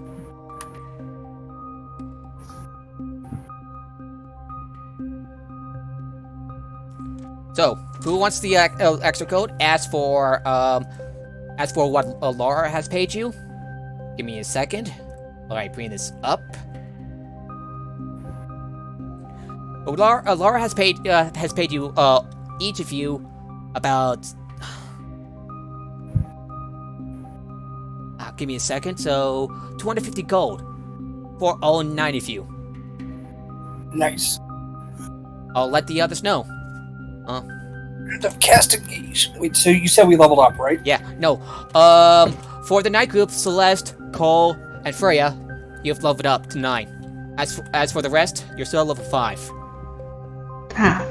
I assume you mean we leveled up to 6, not to 9. Yeah, level up to 6. Yes. Suddenly, I get brand of castigation. I mean, it'd be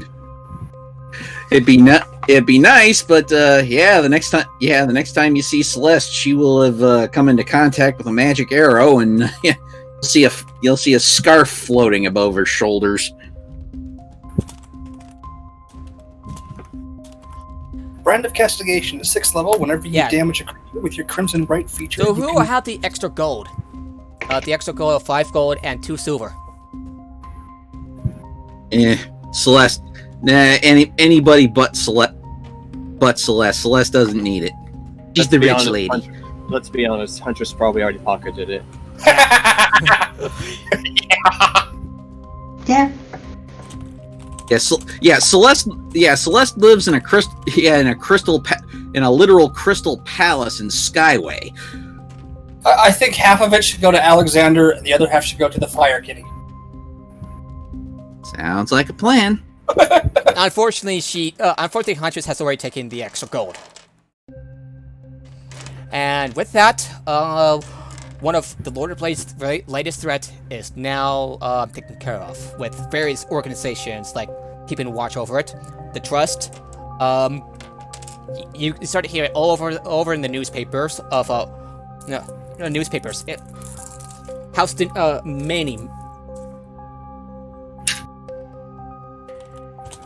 What? You just cut off. Hello? Oh yeah, I'm here. So long story short, a lot of organizations are involved and keeping a close eye on this thing, trying to inquire what it knows. As for apparatus, they've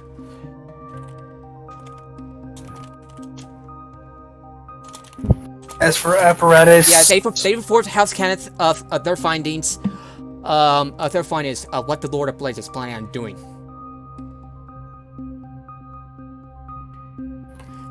And with that, we bring this module to a close. How was it? I liked it. What do you think of the boss fight? Boss fight was pretty fun.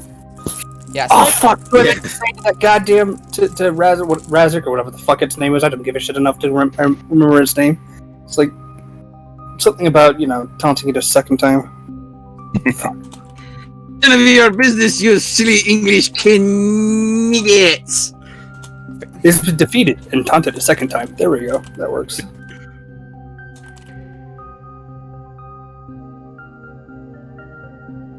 So, I'm sorry for interrupting you a couple times at the beginning, but I hope you had fun. Yeah. It was a fun one, no? Yeah, it's quite hectic because there's 9 of us, but yeah. Let's see who's still on. Chuck Norris. God damn, that was fun. Was it worth the challenge? Was this worthy of a challenge? Yeah, that was a nice worthy challenge. Alrighty, and with that, I'll end the stream for tonight. We'll be taking a bit of a break for at least for a week. Until then, have a good day, everybody. You do the same, brother.